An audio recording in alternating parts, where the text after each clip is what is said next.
Baseball here at Nelson Field. If you just joined us, Jim Moody, Bruce Tribune getting set for Championship Sunday on 14 Karat Gold as the Cardinals and the Braves go at it here for the Glasgow Little League Championship. It's been a tradition here, Bruce, on WCLU for the past 4 years to broadcast the championship games of the Glasgow Little League, and we're excited to be here today. A good crowd is on hand. Do have a little bit of breeze blowing in from center field right into the press box, which will keep me on my toes to make sure papers don't go flying all over Gorn Park. Well, it could have an effect on the long ball today. We may not see. Of course, the way these two pitchers have been striking people out, I don't believe we'll see many long balls anyway. As we told you, the Braves, a visiting team in this contest. Let's talk about the homestanding Cardinals. Mike Wade, Tony Ritchie, and Mark Wade are the coaches. The Cardinals are regular season champions at 13-3.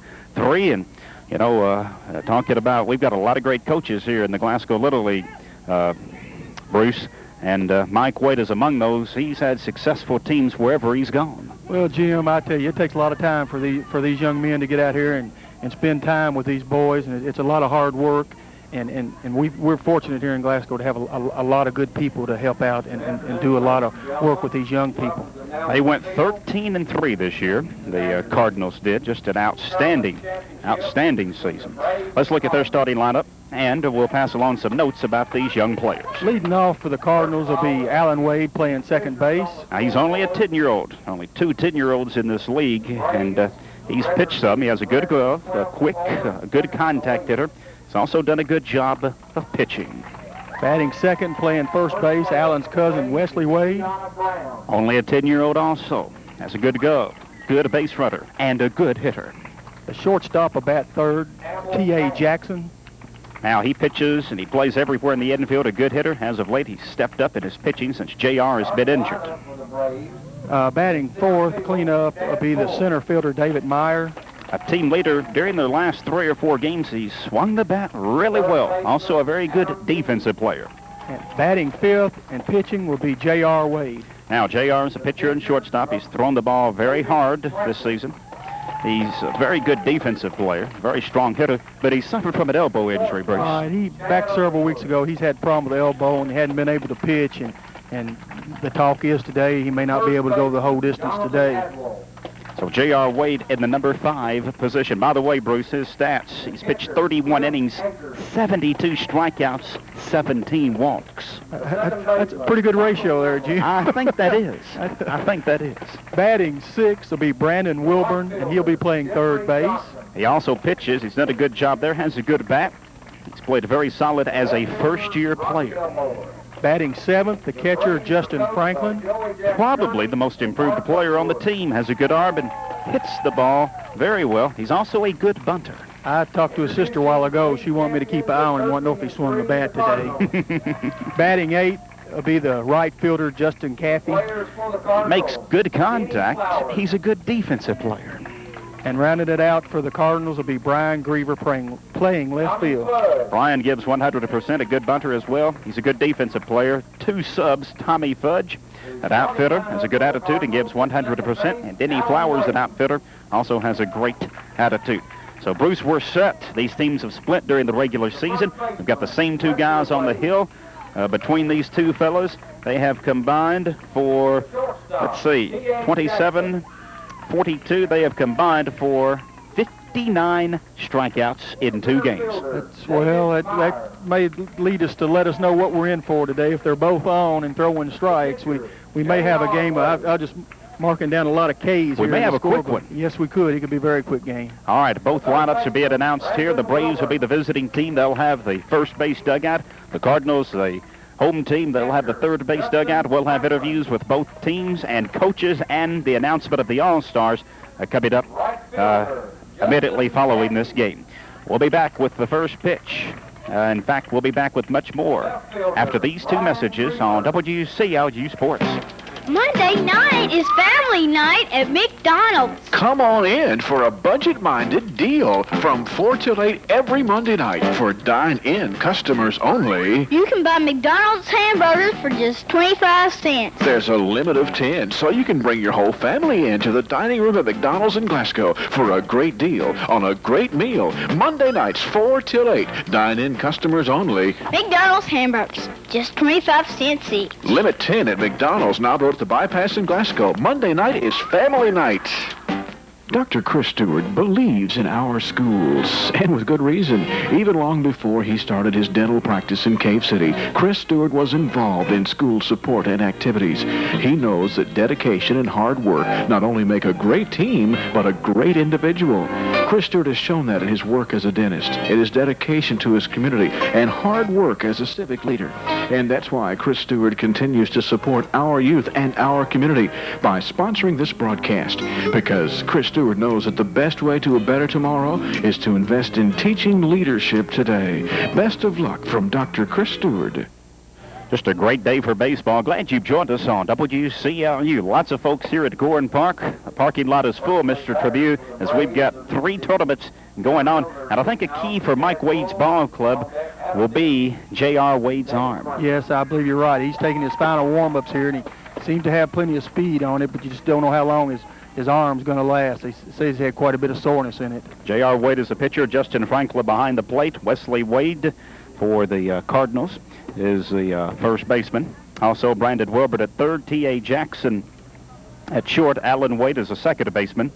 In left field, we find that Brian Griever. In center field, David Meyer and Justin Caffey. In right field for the Cardinals, regular season champs of the Glasgow Little League, at 13-3. Bruce, let's look at the first 3 batters for the visiting Braves ball club. Leading off for the Braves will be Chad Bull, the center fielder. Batting second, Adam Dean, the third baseman. And then Poppy Franklin will be the third batter, the pitcher. I know Eric Price is the home plate umpire. I'll get the field umpires here in just a moment. Derek Williams is the third base umpire. And Russ Manning is the first base umpire. So Eric Price calling the balls and strikes of former Scotty. Hey, want to congratulate Butch Alexander signing with George C. Wallace Junior College out of Dothan, Alabama. On Friday, Brian Cox signed with Campbellsville. Tomorrow, Bruce, we've got a very special interview coming up with Rodney Henderson, and he's recovering from that traffic accident up in Jamestown, and he'll be going down to Florida in about 3 weeks and hopefully get back in the instructional league in the fall with the Montreal Expos. Everybody's sorry to hear about Rodney, and that is great for Brian and Butch. I like to say Butch is a hard worker and a real competitor. Had to sit out this year because of his age, and we're all happy he's going to get a chance to play some baseball in college. Tomorrow, Bruce, the Babe Ruth tournament. 13-year-old All-Stars, 14, 15-year-old All-Stars start. Some of the games will be played at Richardson Field. Some will be played at Barron County High School. And the district tournament will be here later in July.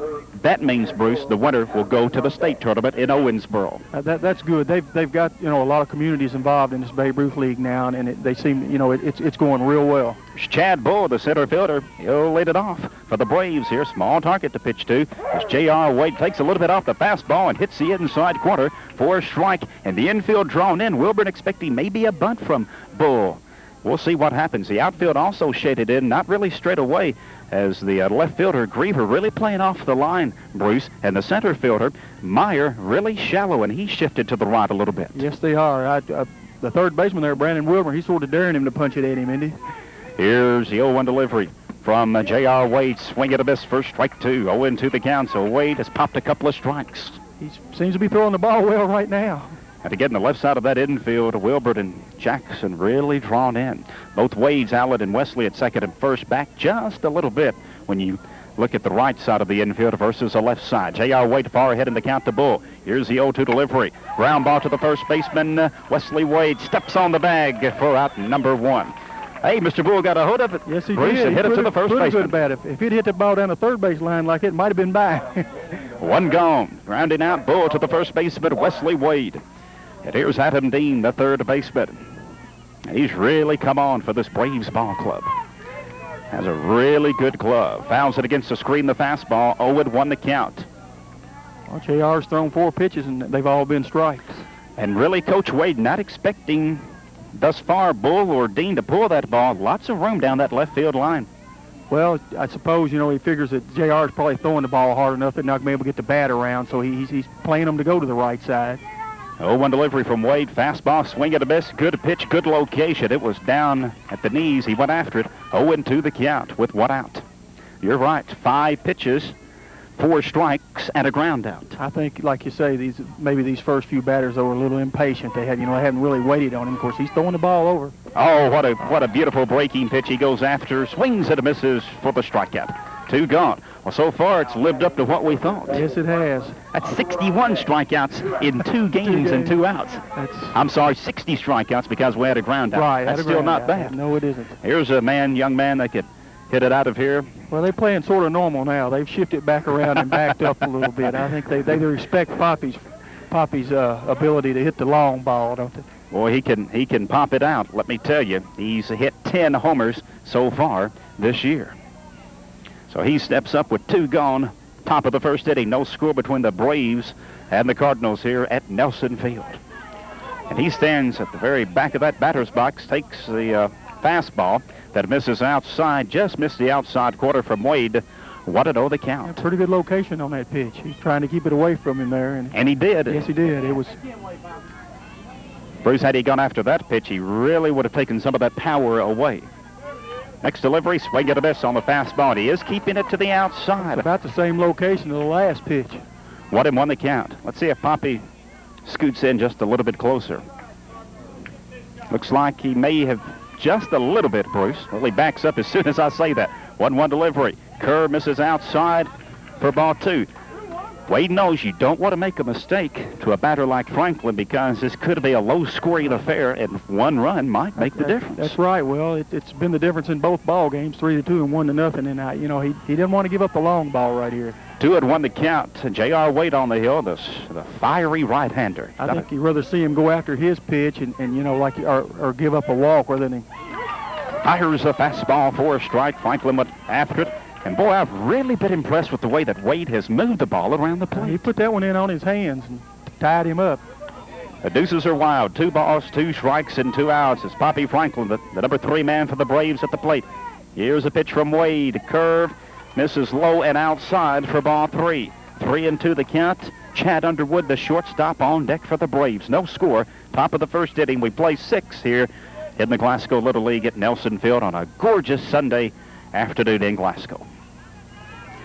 Wade will get ready from the full windup. The outfield, as Bruce mentioned, very deep. As Poppy Franklin gets ready for the 3-2 delivery, misses inside for ball 4. So Wade gives up the walk. First base runner on is Franklin, and there are 2 outs. And here's a cleanup hitter, Chad Underwood, and he's got 5 homers this year. So he's capable of taking it out of the yard. Underwood, the shortstop for the Braves. Mark Underwood, the coach at third, Joey Shirley at first base. They're shading Mark a little to right. J.R. Wade on the hill with 2 outs. Franklin, the base runner, at first. Here's a pitch, ground ball. Wade, nice effort. He'll take it himself as J.R. Wade deflects it toward first base, scoops it up, trots over to first, steps on the bag, and Wade made a nice defensive play. Yes, he did. He sure did. That was a very good first inning there. He, like you say, he didn't want to pitch anything to give Poppy Franklin a chance to take him out of the park. He was cautious with him, gave up the walk, but then was able to retire the side on the next batter. Underwood grounds out to the pitcher. No runs on no hits, no errors, and 1 left. After a half inning, the Braves nothing, the Cardinals coming to bat. We'll return after these 2 messages on WCLU Sports. When planning your vacation, come to South Central Bank. When it comes to your vacation financial needs, South Central Bank is your one-stop vacation headquarters with a wide variety of vacation services available, and that's good for you. You're going to need cash, of course, and that's why South Central Bank offers vacation loans. When you apply, you'll receive a fast answer. Plus, we can arrange terms to fit your budget. And to be on the safe side, make sure you pick up American Express traveler's checks at South Central Bank. They're safe and insured. Also, don't forget to apply for your MasterCard or Visa, the perfect traveling companion. A Visa or MasterCard from South Central Bank is accepted worldwide for meals, hotels, and emergency cash. So before you pack your bags, take a trip to South Central Bank. We're good for you and your vacation, too. We're the best at what we do. The bank that does what's good for you. South Central Bank, Glasgow and Park City. Member FDIC, an equal opportunity lender. Monday night night is family night at McDonald's. Come on in for a budget-minded deal from 4 till 8 every Monday night for dine-in customers only. You can buy McDonald's hamburgers for just 25 cents. There's a limit of 10, so you can bring your whole family into the dining room at McDonald's in Glasgow for a great deal on a great meal. Monday nights, 4 till 8. Dine-in customers only. McDonald's hamburgers, just 25 cents each. Limit 10 at McDonald's, now at the Bypass in Glasgow. Monday night is family night.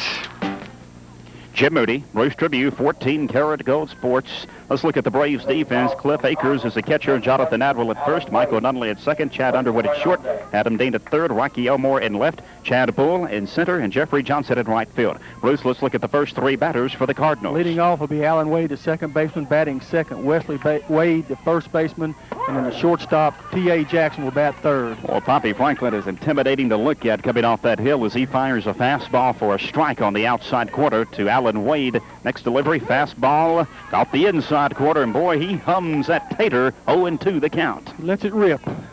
Oh, he throws it fast. We've got two outstanding pitchers. Alan Wade, only a 10-year-old, has a quick bat, great glove. He's a good contact hitter, and that's what he wants to do right here. 1-2 the count as a fastball misses outside from Franklin. Sure, they're just trying to get some base runners right now. So Wade digs in, the leadoff man. Here's Franklin's delivery, struck him out with the fastball. So Franklin's got his first strikeout, and we could easily see double digits for each pitcher in the strikeout category for the third straight game. Goes like it has so far, we will. Here's Wesley Wade, the first baseman at the plate. Only a 10-year-old has a good glove and a good base runner as Poppy Franklin fires a fastball. And, you know, in the warm-ups, I saw him come with the breaking pitch and a three-quarter delivery. He was a pretty good pitcher last year. There's another fastball that nips the outside quarter. 0-2 the count with one out. And he's grown quite a bit, and I'm sure he's a lot stronger. And he comes from the, he doesn't come from the full windup as he gets the called strikeout. 3 pitches, 3 strikes. The second out for the Cardinals here in the bottom of the first inning. 2 away as Wesley Wade strikes out. Goes down looking. Made short work of him. Here's T.A. Jackson. A great defensive player, good hitter, and he's stepped up at his pitching. Takes a fastball outside. 1-0 the count from Franklin. So both pitchers have been very impressive here in the first inning, as we got on the pregame scouting report. I've noticed the difference, though. Poppy works a lot quicker than J.R. And you notice that he doesn't come from the full windup as that fastball misses a little bit inside. 2-0 the count. But, you know, J.R., he'll go back and walk behind the mound, takes his time on every pitch. And Poppy, just about as soon as he gets it back, he's letting it rip. Well, Poppy obviously feels more comfortable from the stretch as he comes with the fastball that misses high to Jackson. So Franklin behind at 3-0. So T.A. Jackson hoping to get aboard. Franklin walked in the top half of this inning, but he was left stranded. 3-1 delivery. 3-0 delivery is 3-1 as Jackson squared the bunt. 3-1 the count. I believe they had the take on right then. He was looking all the way. Boy, he would have a lot of room if he drills it down the third base line. They're really playing off that left field line. Did he go around on the fastball? Yes, he did. The first base umpire, Manning, says that he does go around, and it's a full count. Oh, Franklin looking for the strikeout right here. Will he strike out the side? He did, Bruce. That might have been ball 4. It was in on his hands there, and he swung at it. Jackson strikes out, so the side is retired via the K's. Notch a few more K's for Mr. Franklin. 3 up and 3 down. No runs on no hits, no errors, and nobody left for the Cardinals. After 1 inning, no score between the Braves and the Cardinals. Back after these 2 messages on WCLU Sports. Dickerson Lumber Company knows about tradition. For a number of years, Dickerson Lumber Company has been buying standing timber and logs. But any great tradition has its beginnings. That's why Dickerson Lumber Company applauds everyone associated with the Little League for the contribution it makes in getting our young people's lives off to a great start. Thanks to the coaches, parents, players, and everyone for a great year. From Carl and David Dickerson and everyone at Dickerson Lumber Company. Dr. Chris Stewart believes in our schools, and with good reason. Even long before he started his dental practice in Cave City, Chris Stewart was involved in school support and activities. He knows that dedication and hard work not only make a great team, but a great individual. Chris Stewart has shown that in his work as a dentist, in his dedication to his community, and hard work as a civic leader. And that's why Chris Stewart continues to support our youth and our community by sponsoring this broadcast, because Chris Stewart knows that the best way to a better tomorrow is to invest in teaching leadership today. Best of luck from Dr. Chris Stewart. Bruce, we hope to have some folks reporting to us the scores of the other games that are going on in the Lou Gehrig and T-ball fields, and as soon as we get those scores, we'll pass it along to you here on WCLU. We're heading to the top of the second inning with the Cardinals and the Braves at a scoreless game. Let's look at the first three batters for the Braves. Leading off here in the second inning will be Jonathan Atwell, the first baseman. The catcher, Cliff Akers, bats second. The second baseman, Michael Nunley, will bat third. Well, have you been impressed with these pitchers so far? Yes, I have. There's two very good pitchers out there for this age. 5, 6, and 7 as we're ready for play to get underway here in the second inning. Jonathan Atwell, a solid first base, but he's come on strong with the bat. So far, no hits in this game. I'm sure Coach Underwood and Coach Shirley would like to see a big hit from Adler. J.R. Wood comes with a fastball, and it got above the knees for a strike. Blue Jays beat the Mets 11-10. And the T-ball action, thank you, Ernest. Ernest Chambers passing that score along to us, so that was a thriller. Right, 11-10. well, the Blue Jays were the regular season champions, like I say, and the Mets, tied for second there, and that game was all they expected it to be, and that puts the Blue Jays in the finals tomorrow night, and they're going to face the winner of the next game, the Reds and the Brewers. The Reds and the Brewers. And I know they had a tough game with the Brewers earlier this year, and I'm sure the Reds the same way. 1-1 delivery from Wade. Fastball misses high for ball 2. 2-1 the count. So the Blue Jays beat the Mets by a score of 11-10. Over in the Pee Wee ranks, the Brewers and the Reds will go at it here in just a few moments, if they're not already underway. 2-1 the count. So Wade from the full windup, the right-hander sets, fires for the strike. Boy, he has really moved that pitch well. Inside, outside, low, and high. That one was right down the middle. 2-2 the count. Here's Wade looking for the strikeout. Does he have it? Nope. The curve, the breaking pitch is high for ball 3. 3-2 the count. So Adwell looking to give the Braves their second base runner of this game. He takes quite a bit off that curve ball, and it confuses the batter some. The outfield, again shifted over to the right. Here's a fastball. It was inside, but Adwell fights it off and fouls it against the screen right in front of us. 3-2 the count. The Little League All-Stars, Bruce, will be announced following this contest, and the Glasgow Little League All-Star Tournament will be the week of July the 20th. That's always great baseball play. Yes, it is. Full count windup. Here's a pitch from Wade outside for ball 4. So this is outside, and the Braves have their second base runner on here, but nobody out. The last time when Franklin walked, there were 2 gone. JR gave up his second walk there. He got a little wild on that last pitch. Cliff Akers, the catcher at the plate, number 6 man. He's developed into a solid catcher, and he's improved offensively. Has a great attitude. He's a 12-year-old. A little bit of a hole for him between short and third as the fastball misses outside. Ball got away from the catcher, and the runner will advance to second base. So Adwell in scoring position with nobody out. As Franklin couldn't hang on to it, it popped a little bit away from him. And the Cardinals are getting themselves into a little bit of trouble here in the second inning. The Braves with a scoring opportunity. Runner at second, nobody out. Here's a 1-0 delivery from Wade. The pitch. There's a strike, the fastball. 1-1 the count. A little bit of a lead at second base for Adwell. Wade will walk him back. In Little League, they're not allowed to steal it until the ball passes the plate. So they have to stay on the base till the ball passes, and then they try to steal. Wade shakes off one side. Now he's ready for the second. Here's a pitch in the dirt, got away from Franklin, bounces away, and Adwell roams over to third.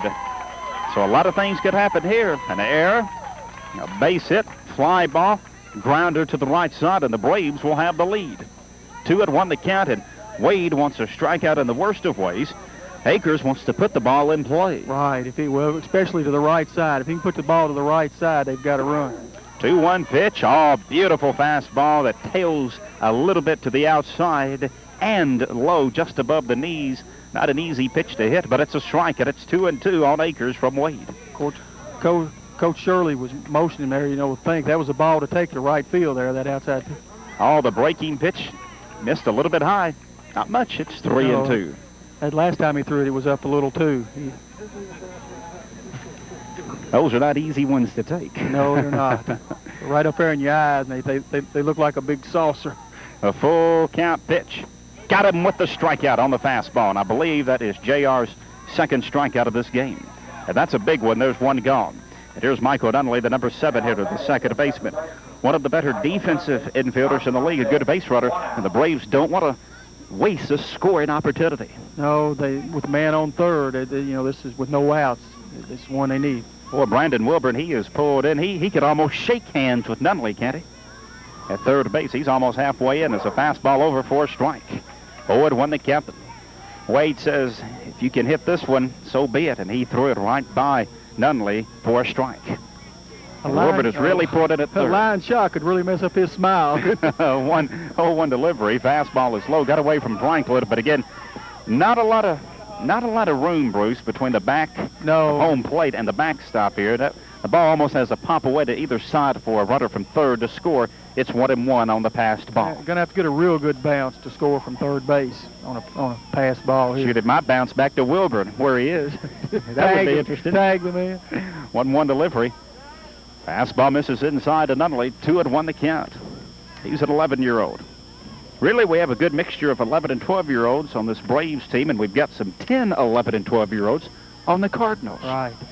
2-1 the count. J.R. Wade, the right-hander. Rudder at third. Adler for the Braves. Here's a 2-1 pitch. Fastball knocks the outside corner for a strike.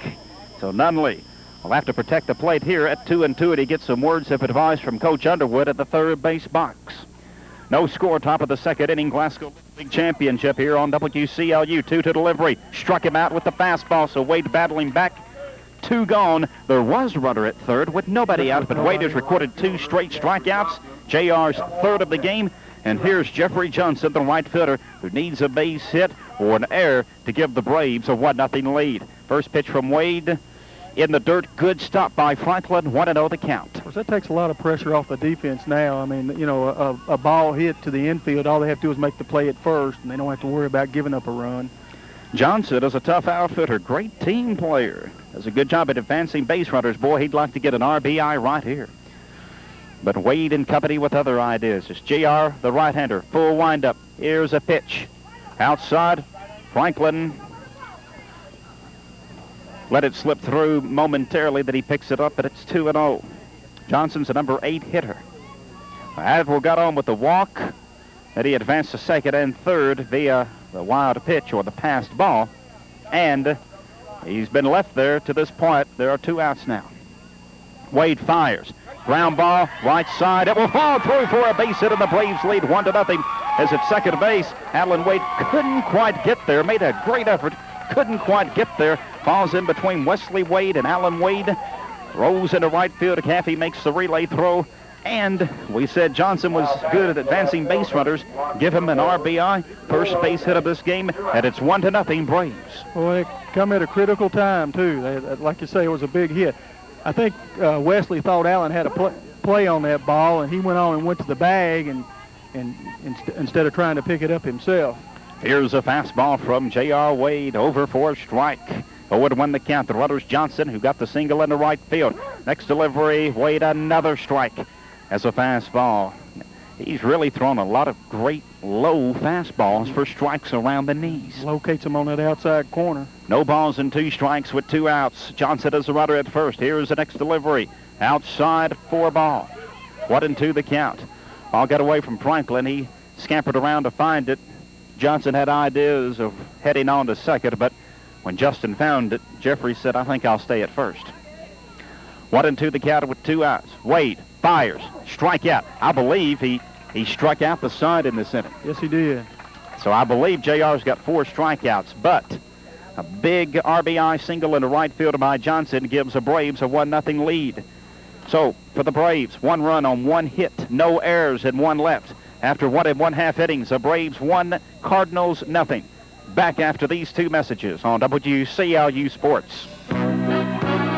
When planning your vacation, come to South Central Bank. When it comes to your vacation financial needs, South Central Bank is your one-stop vacation headquarters with a wide variety of vacation services available, and that's good for you. You're going to need cash, of course. course, and that's why South Central Bank offers vacation loans. When you apply, you'll receive a fast answer. Plus, we can arrange terms to fit your budget. And to be on the safe side, make sure you pick up American Express traveler's checks at South Central Bank. They're safe and insured. Also, don't forget to apply for your MasterCard or Visa, the perfect traveling companion. A Visa or MasterCard from South Central Bank is accepted worldwide for meals, hotels, and emergency cash. So before you pack your bags, take a trip to South Central Bank. We're good for you and your vacation, too. We're the best at what we do. The bank that does what's good for you. South Central Bank, Glasgow and Park City. Member FDIC, an equal opportunity lender. Monday night is family night at McDonald's. Come on in for a budget-minded deal from 4 till 8 every Monday night for dine-in customers only. You can buy McDonald's hamburgers for just 25 cents. There's a limit of 10, so you can bring your whole into the dining room at McDonald's in Glasgow for a great deal on a great meal. Monday nights, 4 till 8, dine-in customers only. McDonald's hamburgers, just 25 cents each. Limit 10 at McDonald's, Knob Road at the Bypass in Glasgow. Monday night is family night. Jim Moody, Bruce Tribune, the Braves up 1-0 over the Cardinals. And will that one run be enough for Poppy Franklin, who looked very impressive in the first inning? Let's see, Bruce, as he comes with the fastball, misses outside. Boy, he's firing that fastball to the leadoff hitter, David Myers, the number 4 hitter. So far, all 3 Cardinals have struck out. Myers, a cleat-up man. Myers is a center fielder, David Meyer, as he takes a fastball low, 2-0 the count. He'll be followed by the pitcher, J.R. Wade, and the third baseman, Brandon Wilburn, here in the Cardinals' second inning. Well, it's the heart of their lineup. These are the people they want producing for them. So batters 4, 5, and 6, 2-0 delivery. Slapped foul down the first base line. And with that fastball hurled by Franklin, you see that Meyer gets around on it just a tad late. 2-1 the count. Meyer has really played well in the last 3 or 4 games. He's been a team leader, and he's really swung the bat well. Takes a fastball across for a strike, which brings a round of applause from the Braves faithful here at Nelson Field. 2-2 the count. Wish I had a speed gun on these guys. 2-2 pitch, fastball. Oh, he got a piece of it, but it's foul. Hit the upper part of the screen and then tails out to the first baseman, Jonathan Adler. 2-2 the count. I think Meyer did a good job just to get a bat on that ball. Yes, he did. Poppy seems to be throwing a little harder than he did in the first inning. Yes, he does. Which is pretty hard to believe. Of course, he doesn't fool around. Fastball took a little bit off of it, and it was a rising fastball, and it kept rising. 3-2 the count. He's worked the last 2 batters here full now. Here's Franklin's pitch. Oh, hanging tough is Meyer. He's fought off some good fastballs from Poppy Franklin, fouled it against the screen, and it's still a full count delivery coming up from Franklin, who works from the full stretch. I'm sorry, he actually will work from the stretch, not the full windup. The outfield at normal depth. The right fielder Bull has shifted to the center fielder Bull shifted to the right a little bit. As Franklin misses inside on the fastball. So the Braves, I believe, got their leadoff runner on back in the top half. Bill walk, and then they had 2 pass balls that he advanced to third. How many times have we said walks will come back to haunt you? Well, you especially want to get that first man up. You like to get that first out. There's J.R. Wade. He's a great hitter, as you know. It's a fastball, misses outside. 1-0 the count. And these Cardinals, Bruce, very aggressive on the base pass. Very aggressive. He tried to draw a throw that time. He took a pretty good lead. Fastball, swing and a miss. Ball got away from Akers. Here's a throw down to second base, and he'll be safe at second. And Coach Wade won't be afraid to run. He'll manufacture a run if he can. 1-1 the count. And I mean, Akers just dropped that ball momentarily, but his throw to Underwood came on the shortstop side of the second base back. So far, we're just having a repeat of the Braves half of the inning. 1-1 the count. So Wade in the number 5 hole will be up, and wonder if Mike will tell him to try to lay down a bunt and advance that runner over to third with less than 2 outs. Let's see. Yes, he's got a square. He puts it down. Oh, that's a great bunt. Franklin will pick it up. Will his throw be in time? No, it got away from the first baseman, and a run will score for the Cardinals. We're tied at 1. Here's a throw onto second base, and J.R. Wade will be tagged out. That's a good relay throw from Michael Nunley to the shortstop, Underwood. He throws out Wade as Wade is caught trying to advance to second, but on the throw from Franklin to the first baseman, Adler, that got away the run scores, and that is David Meyer, and we're tied at 1 with 1 out. Really a great play by Nunley to get that out, and we will charge the error to the first baseman of the pitcher, and it will be charged to the first baseman. All right, fastball is high. 2-0 the count to Brandon Wilburn, the third baseman in the number 6 position. He's been a good pitcher. He's also got a good bat. That was a beautiful bunt right there, though. It was close out. You know, I had doubts whether or not to score, to hit or not. Well, there's a fastball that pops the mid inside for a strike. He was close to beating that ball out there at first base. But the second baseman made a good job of backing that. The ball gets by the first baseman, then throws him out at second. So both leadoff batters in this inning have drawn walks, and both leadoff batters have scored. Let's see if Franklin can prevent any more damage right here. We're tied at 1, bottom of the second inning. 2-1 delivery. Poppy's pitch high to Wilburn. 3-1 the count. Franklin has given up, I think, 2 walks so far? No, or 1 walk. One walk. And Wade's given up 2 walks, I think. 3 balls and 1 strike to count. Franklin's pitch fouled against the screen. Thank goodness for the screen. 3-2. If not, I might have taken a bad hit there. 3-2 the count. Your quick hands, you'd have caught that ball. Here's a line drive. Oh, what a great effort. The throw from the second baseman, Nunley, to Adler is in time. Boy, Nunley. Boy, he's done a great defensive job here in the second inning. On a line, it falls just in front of him. He has to dive to his left. He stops it, picks up, fires to Adler, and he takes away a hit from Brandon Wilburn. 2 gone. And when he dived to try to catch that ball in the air, I thought he was going to let it scoot under him, but he made a great play at keeping that ball in front of him, then coming to his knees and throwing him out. Here's a called strike to Justin Franklin, the catcher. He squares the bunt, lays it down. This one's a little bit harder on the third base side. Poppy Franklin's throw is low, but a great grab by Adler. That's a great catch by Jonathan Adler at first base. So Justin Franklin grounds out or bunts out to David Franklin, the pitcher. So the numbers: 1 run, no hits, 1 error, and nobody left. After 2 innings, we've got a good one here for the Glasgow Little League Championship. The Braves and Cardinals tied at 1. Back after these 2 messages on 14 Karat Gold Sports. Dickerson Lumber Company knows about tradition. For a number of years, Dickerson Lumber Company has been buying standing timber and logs. But any great tradition has its beginnings. That's why Dickerson Lumber Company applauds everyone associated with the Little League for the contribution it makes in getting our young people's lives off to a great start. Thanks to the coaches, parents, players, and everyone for a great year. From Carl and David Dickerson and everyone at Dickerson Lumber Company. Dr. Chris Stewart believes in our schools, and with good reason.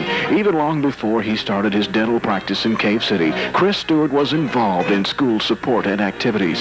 He knows that dedication and hard work not only make a great team, but a great individual. Chris Stewart has shown that in his work as a dentist, in his dedication to his community, and hard work as a civic leader. And that's why Chris Stewart continues to support our youth and our community by sponsoring this broadcast, because Chris Stewart knows that the best way to a better tomorrow is to invest in teaching leadership today. Best of luck from Dr. Chris Stewart. Jim Moody, Bruce Tribune, 14 Karat Gold Sports. Glad you've joined us here at Nelson Field. Just a beautiful day for baseball. We've got 2 championship games coming up tomorrow. I look across the way, and it looks like the first game of the Lou Gehrig League semifinals has been completed between the Reds and the Phillies, and hopefully we'll be getting a score on that game here momentarily. We've already told you that the Blue Jays beat the Mets in a thriller 11-10. So the Blue Jays are in the championship game tomorrow night at 5:30. The Reds and the Brewers are going at it, and we'll have that broadcast right here on WCLU. All right, Bruce, let's look at the first 3 batters for the Braves here in the 3rd inning. Well, we're back to the top of the lineup. Chad Bull will lead off, followed by Adam Dean, and then back to David Franklin batting 3rd this time. So both teams scored once in the top of the 2nd and bottom of the 2nd inning. Both leadoff batters walked and later scored. Chad grounded out to the first baseman the first time up. Here's J.R. Wade. Fires a fastball, ripped foul.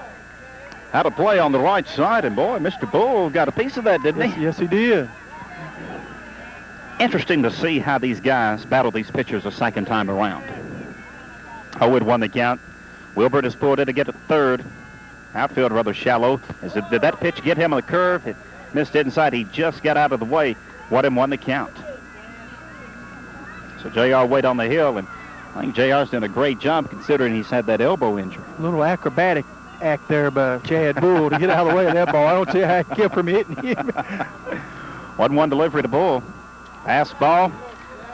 To most batters, that would be a strike, but to Mr. Bull, that's a ball. Right, small batter. 2-1 the count. Bull steps in at 2-1. Leadoff man. Phillies beat the Reds 8-4. Now, Bruce, that's an upset. That's an upset. The Reds were the regular season champs down there, I believe. Phillies won the Lou Gehrig last year, remember? They won the championship last year. Did they beat the Cardinals? They beat Coach Wade's team, if you might remember, Bruce. 3-1 the count. Let me pencil in the Phillies. Bruce, we've had 2 upsets in the Lou Gehrig League, as there's a ground ball that will stay foul just on the right side of the first base line. Wesley Wade scoops it up, but it's foul, and it's 3-2. So the Phillies beat the Reds 8-4. Thanks for that score. All right, and the second game today will feature the Cubs and the Dodgers, and they've had a pair of one-run games. 3-2 the count. So Bull trying to battle right here, and he's done a good job. Yes, he has. You know, most of the upsets down here in Little League seem to happen in the Lou Gehrig League, though. Every year the upsets seem to happen in Lou Gehrig. Why, I don't know, but 3-2 delivery. Fastball missed inside, and I believe that's the third walk that Wade's given up in this game. So Bull, the leadoff man, is on. I think they appealed that. He sort of ducked, and the bat come around. They were appealed to the first base umpire there. But he ruled that he did not go around, Bruce. So we'll get a new baseball here. And for the second straight inning, the leadoff batter for the Braves is aboard. The last time Adler scored.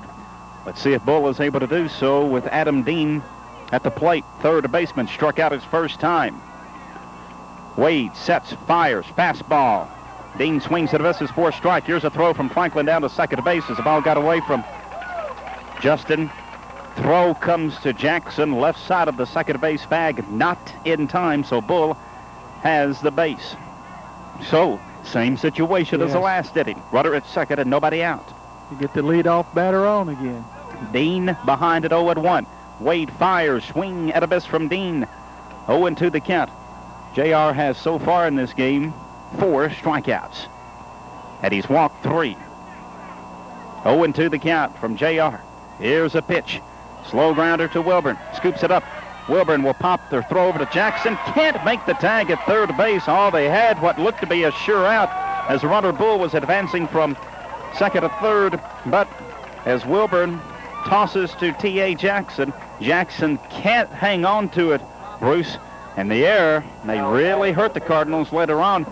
Safe on the fielder's choice is Dean. Runners on the corners with Poppy Franklin, who has 10 homers at the plate. Wilburn made a good play on that ball, caught the runner, and tossed it over there, and T.A. just couldn't hang on to that ball to make the tag. Runners on the corners. Bull will shake it up just a little bit. He walks it off. Here's Poppy Franklin. Poppy walked his last time. Boy, he's got a chance to give his team a big cushion if he could blast one right here. He could break this game open, especially the way he's pitching. Tied at 1. Top of the third inning, the Cardinals and the Braves. Runners at first and third. Here's a pitch to Franklin. This is outside. Here's the runner roaming on to second base. It's usually an automatic, isn't it, Bruce? You've got a runner on third as Dean hops over to second. I guess most of your Little League teams, don't have on the play. Sometimes they'll throw the shortstop and try to get the player to come home or something with some type of play, but they had nothing called on that. J.R. Wade working the pitches outside to Franklin, but they're 2 outside. It's 2-0. He's got first base open. I'm sure he's not going to give him anything good. And he's not, because that fastball missed outside again. 3-0 the count. So Franklin walked his first time, but he's one pitch away from doing the same thing. He would load the bases with nobody out. Rudders at second and third. That takes a force away. The potential double play at second. Here's a 3-0 delivery. Fastball ripped foul down the right field line. It would have been for extra bases, but it's foul by about 7 or 8 feet.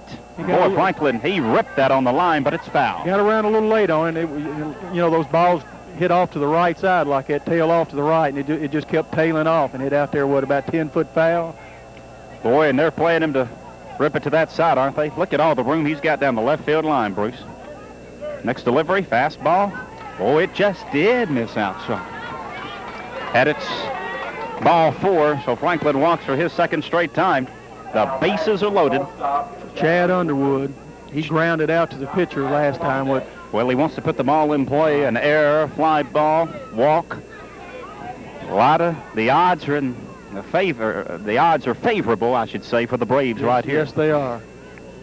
Wade, full windup. Fastball low. 1-0 the count. Wade in a jam right here with the bases loaded, tied at 1. Top of the third inning, the Braves and the Cardinals for the Glasgow Little League title. More semifinal action this afternoon going on in the Lou Gehrig and T-ball ranks. Here's a 1-0 delivery from Wade. Fastball right back to the pitcher. Wade scoops it. He'll take it to home for the forced out. Good play by Wade. Fires to Franklin for the forced out. So Bull does not score. And as Underwood did his first time, he hits a grounder to Wade. Wade bobbled it momentarily, but did fire. And of course, with the runner at third and the bases loaded, they could get the force. So at least for one batter, they avoid any trouble. Here's Jonathan Adler, who scored. He walked and later scored, and he could help them right here as a fastball misses high for ball 1. 1-0 the count. And of course, Bull is the runner that was thrown out at home. Right. Adler was a batter at the plate. Right. And of course, Underwood reached on a fielder's choice. Adler was the number 5 hitter.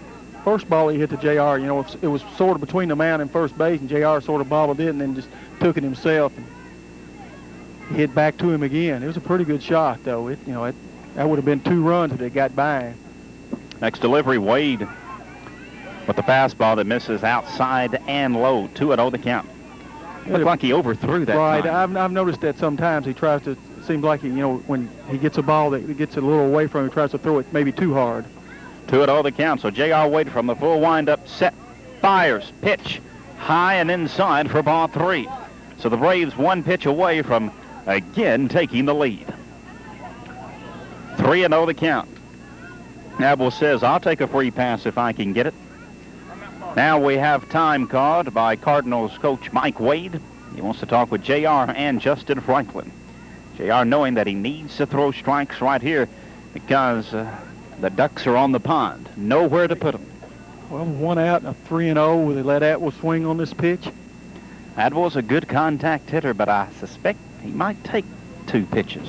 Not 1, maybe 2. That's exactly right, because you want that run. Now, again, let's recap the scores we've got.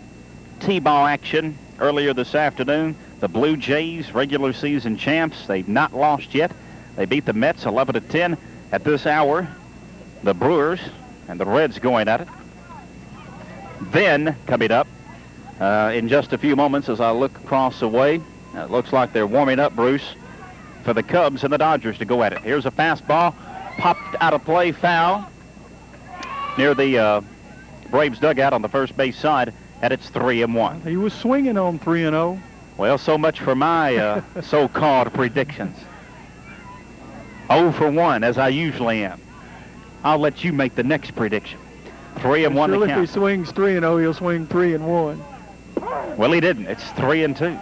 I meant to say that he would swing at the first strike and not the second. Wade's come back with 2 strikes. Right. A big pitch right here to Adler. Yes, it is. 3-2 the count. Wade from the full windup, the right-hander. Sets, fires, got him with the strikeout. Oh, that's a big out. Wade, only 1 pitch away from giving the Braves a lead, comes back with 3 strikes. And for JR, for this game, that is his 5th strikeout, and maybe, Bruce, his most important to this point. Yes, it is. He had worked himself into a jam, and with the fielder's choice hit back to him where he had time to come to the plate and then the strikeout, he's got himself out of the jam now. Here's Cliff Akers. And the catcher struck out his first time. Takes it inside. The runner may try to score. Oh, he's hung up.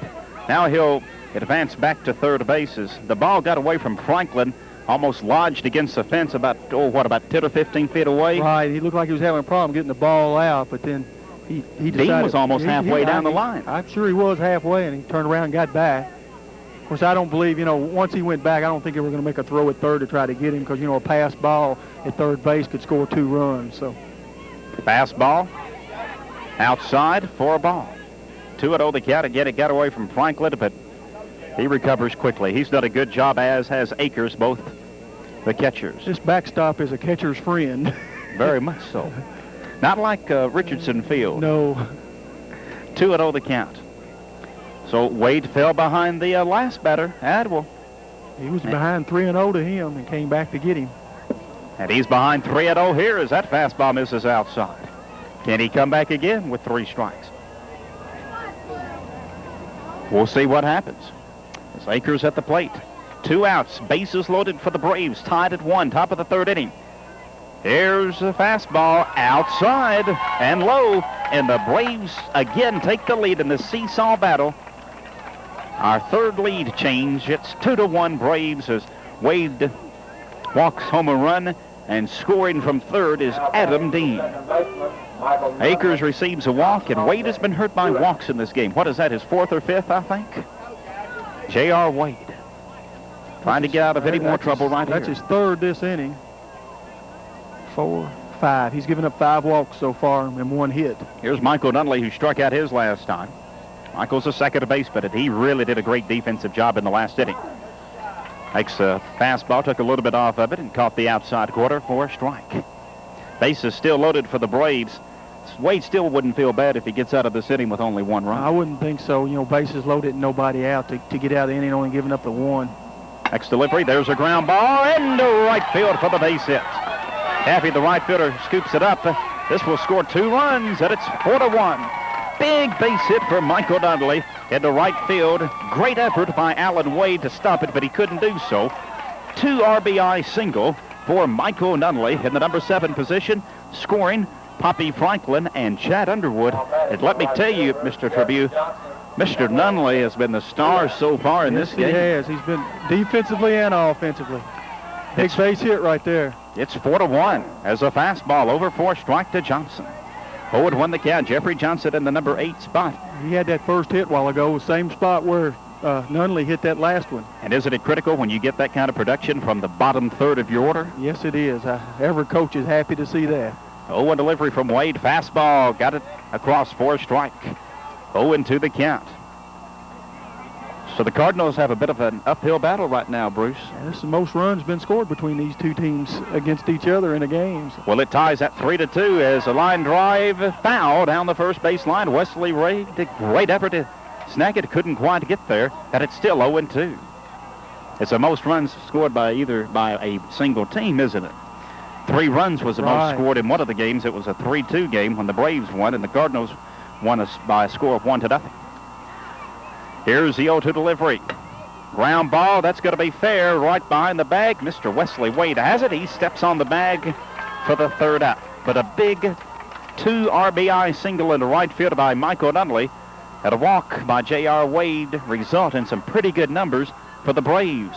Bruce? 3 runs on 1 hit, 1 error with 2 men left on base.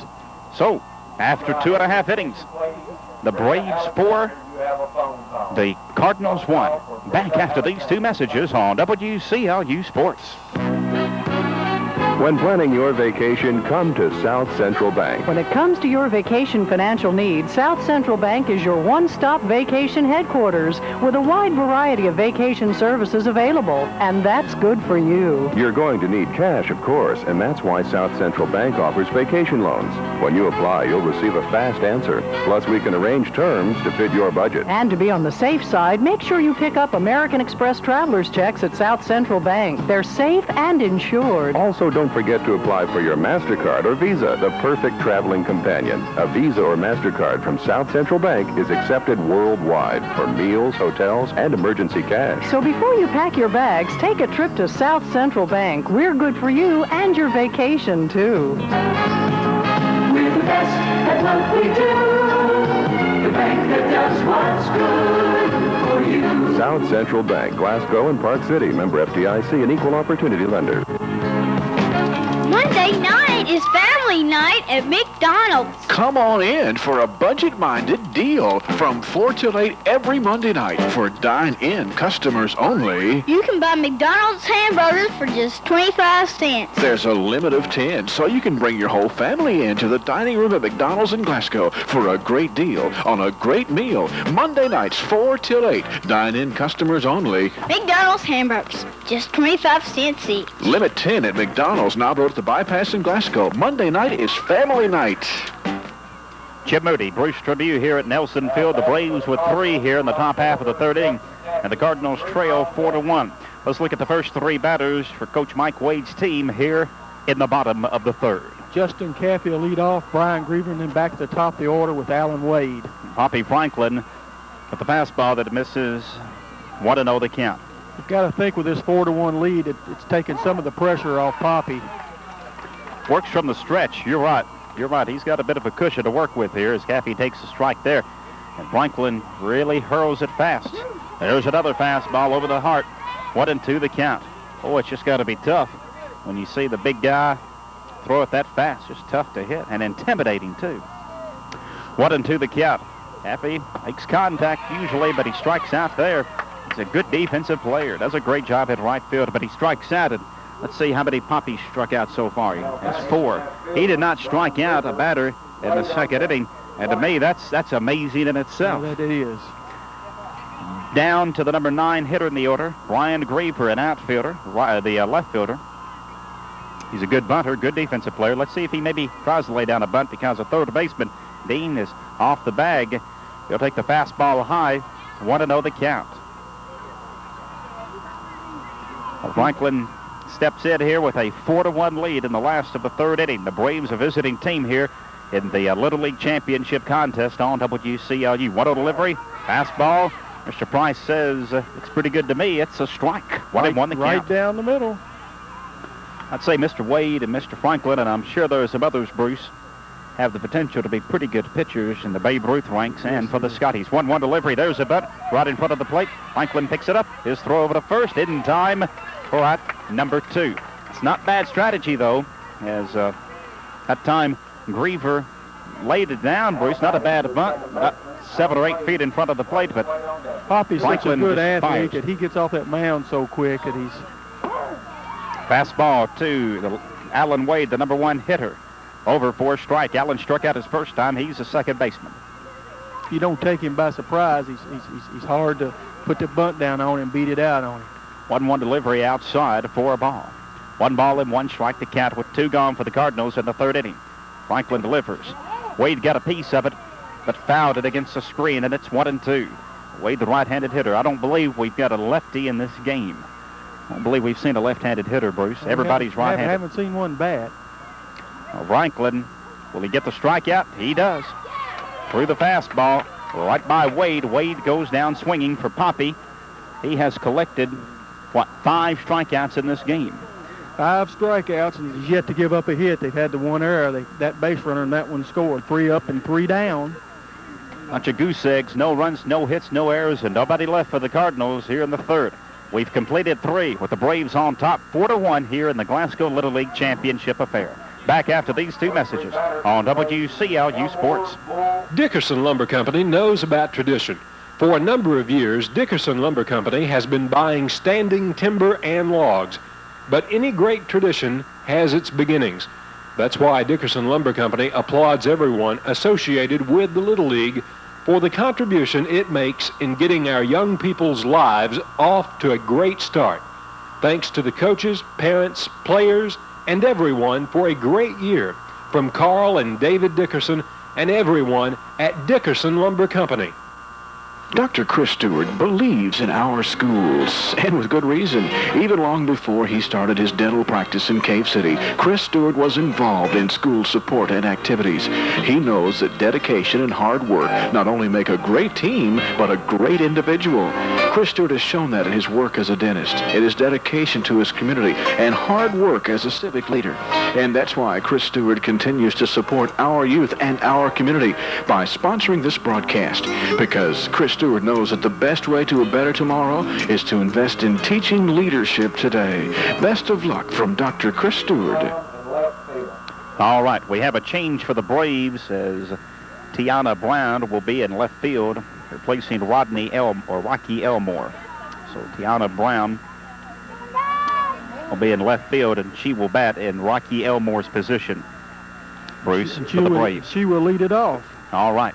We've got a change also for the Cardinals, as T.A. Jackson will now assume the duties on the hill, and J.R. Wade will move to shortstop. And T.A. Jackson has also pitched well this year. He's pitched 34 innings. He struck out 56 and walked 24. J.R. really pitched a good game, Bruce. You got to remember he's had that elbow injury, and he struck out several. He gave up a few walks. Well, he hadn't pitched in a couple weeks. Now, like you say, I'm sure they got all they wanted out of him. Had a rough inning that last one. All right, so Brown leads it off, the number 9 hitter, and takes a fastball from Jackson. Jackson, a little bit of a different motion when he delivers it, almost a three-quarters motion. Bruce, as that pitch did catch the outside, quarter 4 strike. Right. 0-1 the count. So Jackson will come in. The infield is drawn in, as is the outfield. Jackson fires a swing and a miss for strike 2. Almost a sidearm delivery. 0-2 the count. Not the submarine pitch, but the sidearm from T.A. Jackson. He's got to keep the ball outside. She's almost on the plate. Eric Price moved her back once. Well, she strikes out, goes down licking. So Jackson has his first strikeout of this game. There's one gone for the Braves, and we'll move back to the top of the order. And Chad Bull. Now, I believe Chad was forced out at home his last time, Bruce. In the last inning, he led off with a walk, and he advanced to third, and then on a grounder by Underwood back to the pitcher, right. Chad was forced out. At home on a fielder's choice. And the Cardinals were hoping to get out of a jam, but they were not able to, as they gave up a walk and then an RBI base hit to right field by Nunley. Jackson's fastball, tails outside, 1-0 the count.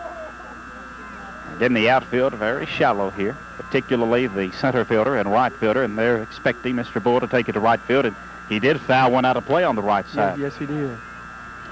1-0 the count. So I don't believe they're going to shade quite as much. He doesn't throw the ball quite as hard. Well, there's a base hit to right field. Wesley Wade couldn't quite get it, and it falls in front of Justin Caffey. I believe that may be the third base hit of this game for the Braves. Yes, it is. That's their third base hit. Well, he went to the right side, and he loops it over Wesley Wade at first base. So with one out, Chad Bull is on, and here's Adam Dean. He struck out and reached out a fielder's choice. First pitch to him, he got a piece of it for a strike. 0-1 the count. Mr. Bull rips one into right field. I can't think, the Cardinals don't want to give up any more runs. They're down 3, and they need to stay close right here. T.A. Jackson set to fire. Here's a pitch. Swing and a miss for strike 2. Nice delivery from Jackson. 0-2 the count. We've seen some outstanding pitching so far in this championship battle. We're in the 4th inning with the Braves on top, 4-1 over the Cardinals. One out for the Braves. As Jackson is set to fire. The curve. Oh, the slow curve outside for a ball. Sort of looped that one over that sort of sidearm motion. 1-2 the count with one out. Oh, me, almost had time to go get a Coca-Cola there, Bruce. 1-2 delivery. Fastball. Check swing foul. Boy, he jammed him inside. Yes, he did. Mr. Dean did a good job just to get a piece of that ball. Well, J.R. pitched the first 3 innings there and was throwing the ball kind of hard. Now they've come in here, in the 4th with a little different motion and a little different speed, and the batters are going to have to readjust. 1-2 delivery. Curve, ground ball. But will they go for 2? Yes, to Wade. Over to first. Yes, they turn 2. There's Jackson. Takes it to J.R. Wade at short. J.R. flips over to Wesley Wade at first, and we have the twin killing, the first of this game. It's a good-looking play, Jim. J.R., boy, did he let loose of that ball. from second to first. Let it rip. So a double play turned by the Cardinals. And let's see if that defensive boost can help the offense.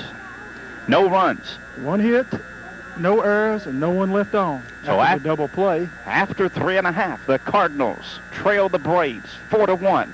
While these Braves have scored more runs than the Atlanta Braves had against the Reds the last 2 games. Back after these 2 messages on WCLU Sports. WCLU Glasgow.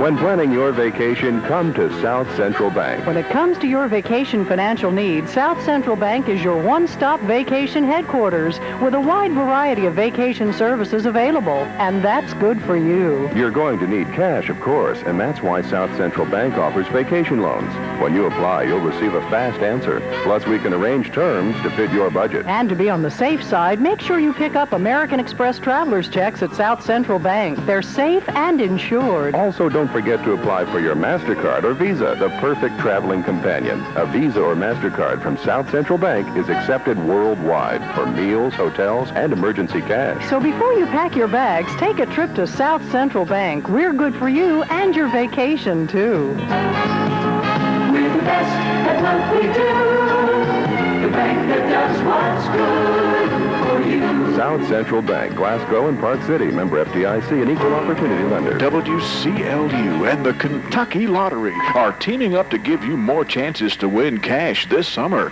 with Cash 5. Be the correct caller and win 20 free plays in the Kentucky Lottery's Cash 5 game. That's 20 free plays. Effective July 1st, all lottery drawings will be held at 9:58 p.m. Be listening for your cue to call in and win 20 Cash 5 free plays from the Kentucky Lottery and 14-karat gold. WCLU. Glasgow.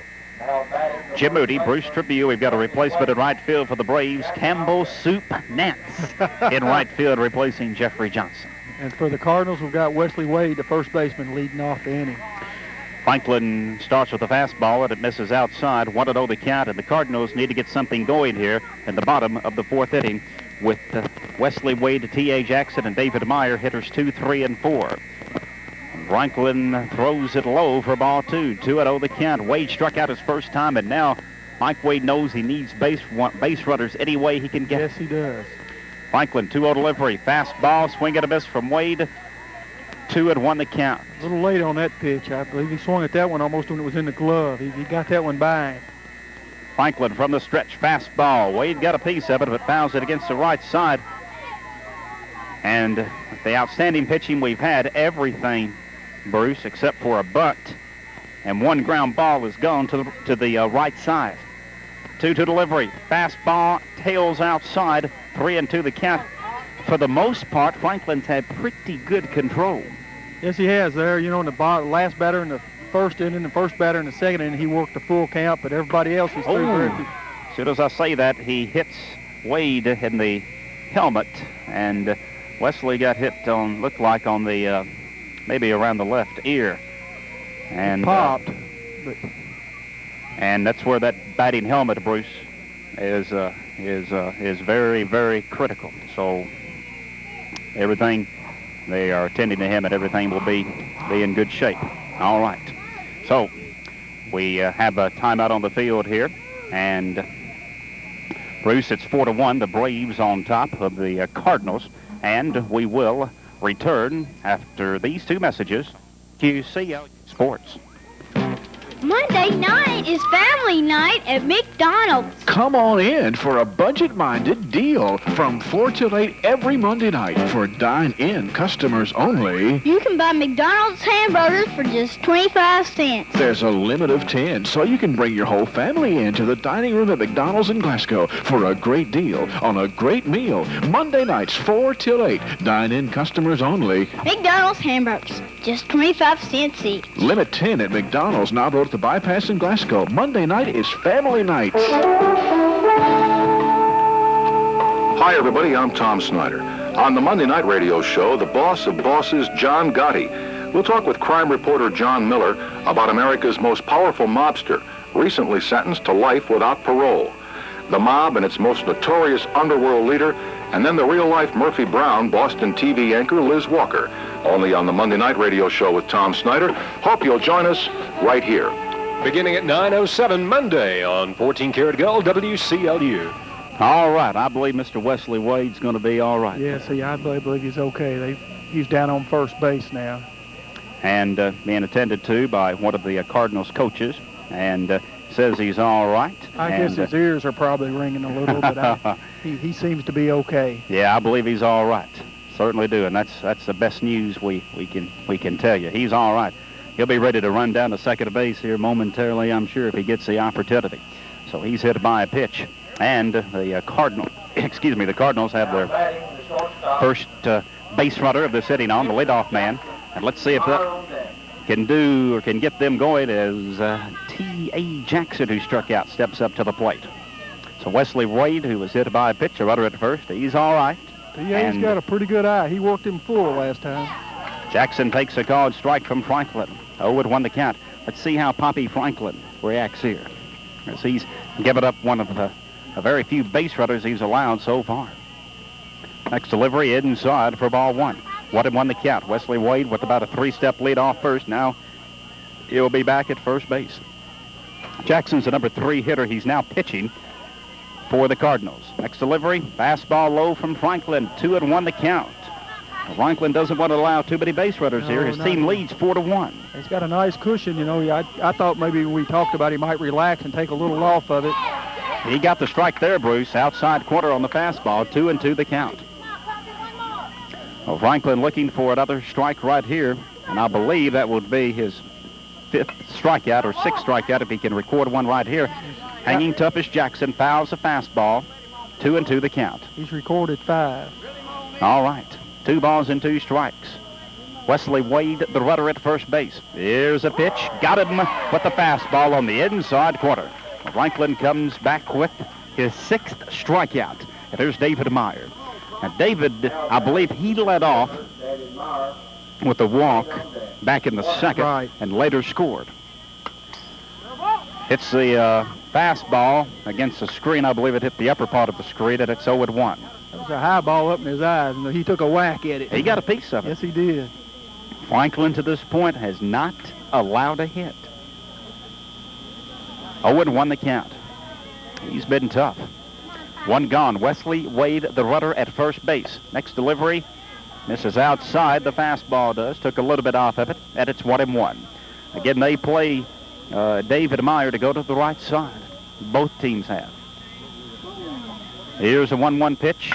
Oh, there's a big base hit into center field. It will roll to the fence. The center fielder, Bull, can't come up with it. And we've got a double for David Meyer. Boy, he ripped that ball, didn't he? That ball was hit as hard or harder than the foul ball that Franklin hit earlier in this game. That was a beautiful hit. He just came with a pitch and knocked it right back up the middle. Boy, that's the first base hit of this game for the Cardinals, and it couldn't have come at a better time. If J.R. Wade gets a base hit here, Bruce, it could be a 1-run game. Yes, it could. The Braves call time. So this is a very critical point for the Braves here. They're up 4-1. I scored David a single with the center fielder bobbled the ball, let it get by him, had to recover it and throw it back in. He advanced to second on the error on the center fielder. All right, so a single in the error for Meyer. First base hit of this game for the Cardinals. Runners at second and third, and J.R. Wade, who I believe reached on an error. Right, he bunted the ball, and the ball got away from the first baseman that first time up, and that advanced the runners to third base, and then they. So we have now a conference among the Cardinals coaches, and the assistant coach for the Cardinals, one of the assistant coaches, Tony Ritchie. I think we mentioned his name a little bit earlier, but he's coaching first base, and Mike Wade is coaching third as the fastball misses inside to J.R. Wade. 1-0 the count. So Wade looking for a base hit right here. And boy, if he happened to pull one down that left field line, he'd be running all day as a fastball outside from Franklin. 2-0 the count. Ever had an inside the park home run here? I don't know if I've seen one here or not. I'm sure we've had some, but I've not seen one. Oh, Wade took a big cut on that fastball. He missed it. Well, he was ready to rip one out of here. That was a vicious cut. Boy, he did. If he'd gotten a hold of that, that might have gotten Henry Royce's van out there, that red van out there. Swung at that ball with a vengeance. He'll have to go to the right side to get my car. He hits a fly ball in the right field. Trouble. It may be trouble, and it will fall in for a base hit. Wade will advance a second. The throw home won't be in time. Wesley Wade scores, and it's 4-2 as an RBI base hit by J.R. Wade scores Wesley Wade. Moving on over to third is David Meyer. Now, we'll see if we rule that as a double or a single, and then reaching second on a fielder's choice. Well, he reached second on the throw home, so that was a single.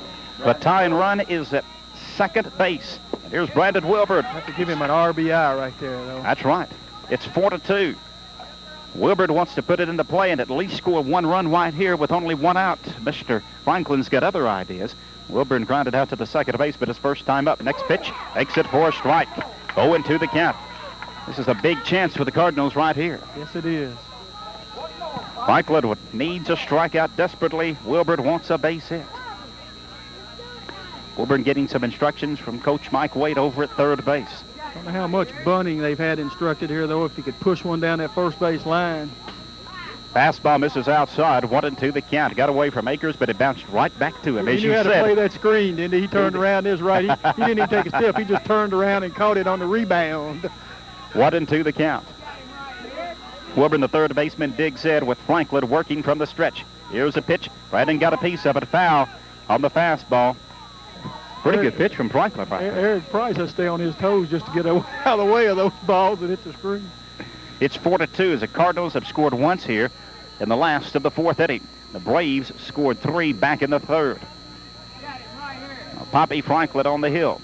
Here's a pitch to Wilburn. Oh, he got him with a great breaking pitch. Oh, me. Now, is that 7 strikeouts for Franklin? 7th, and he's got the last 2. The 2 in this inning, he's both recorded on looks. That was a big one. Yes, it was. Here's Justin Franklin, and Justin tried to push a bunt down his first time, and he grounded out to the pitcher. First pitch to him, outside for a ball. 1-0 the count. Franklin wants to get a base hit right here and maybe tie this game. The Cardinals would hate to leave runners on second and third right here. Especially with only 1 out. Right. Now they've got 2. 1-0 delivery to Franklin. Swings at the fastball, can't connect. It's 1-1. 4-2, Braves lead the Cardinals here. Bottom of the fourth inning. Little League Championship on the line. Beautiful Sunday afternoon in Glasgow. Next delivery, Franklin takes a strike on the fastball. Poppy Franklin starting to bear down just a little bit. It's 1-2. Stepping in is Franklin. Wants to get a piece of it right here. Justin does. Poppy doesn't. Franklin grounds it to Poppy Franklin. Throw over to first in time. Let me tell you what, that was a super defensive play by Poppy Franklin. Had he not gotten that one, I believe that ball might have gotten through. It would have, and then at least one more run. That was a big defensive play. But I feel like even if the ball doesn't get through, I don't think the second baseman would have a play on that ball. Well, the Cardinals do get 1 back in the fourth inning.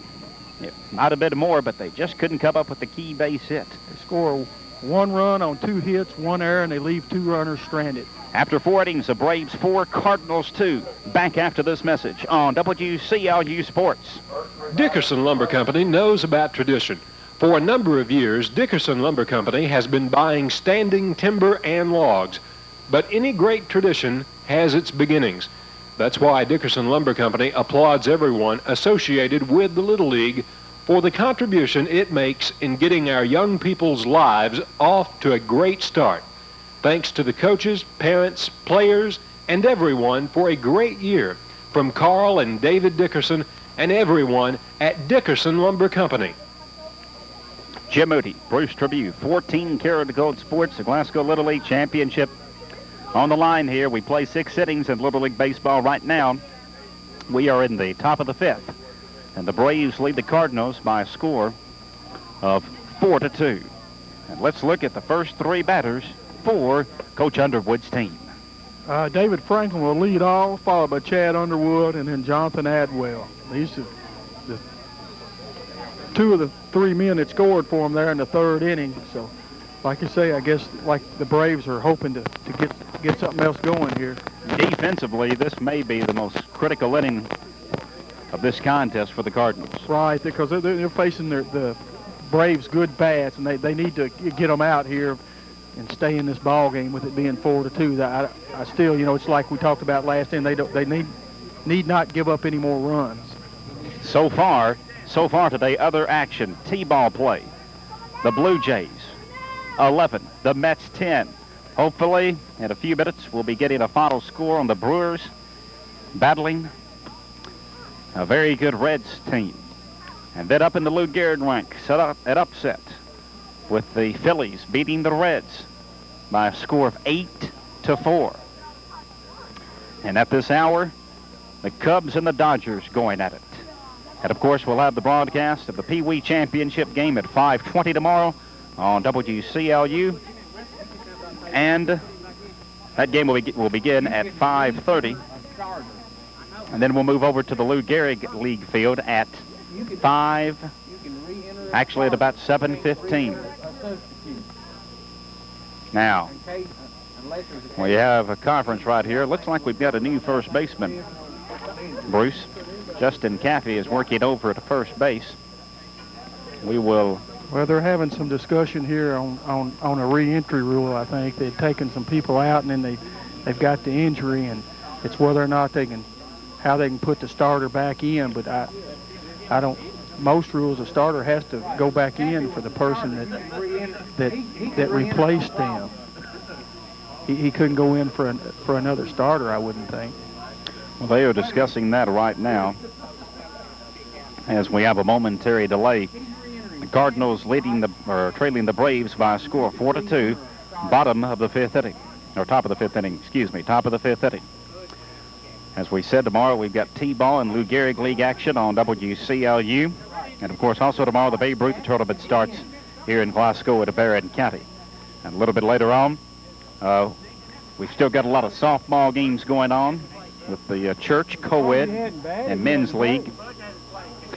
Also, we've got the Kiwanis leagues going on here, and we've got several travel teams here in Glasgow at Barron County that play in different tournaments. Of course, we had a T-ball tournament out in the county about a week ago that 22 teams played in.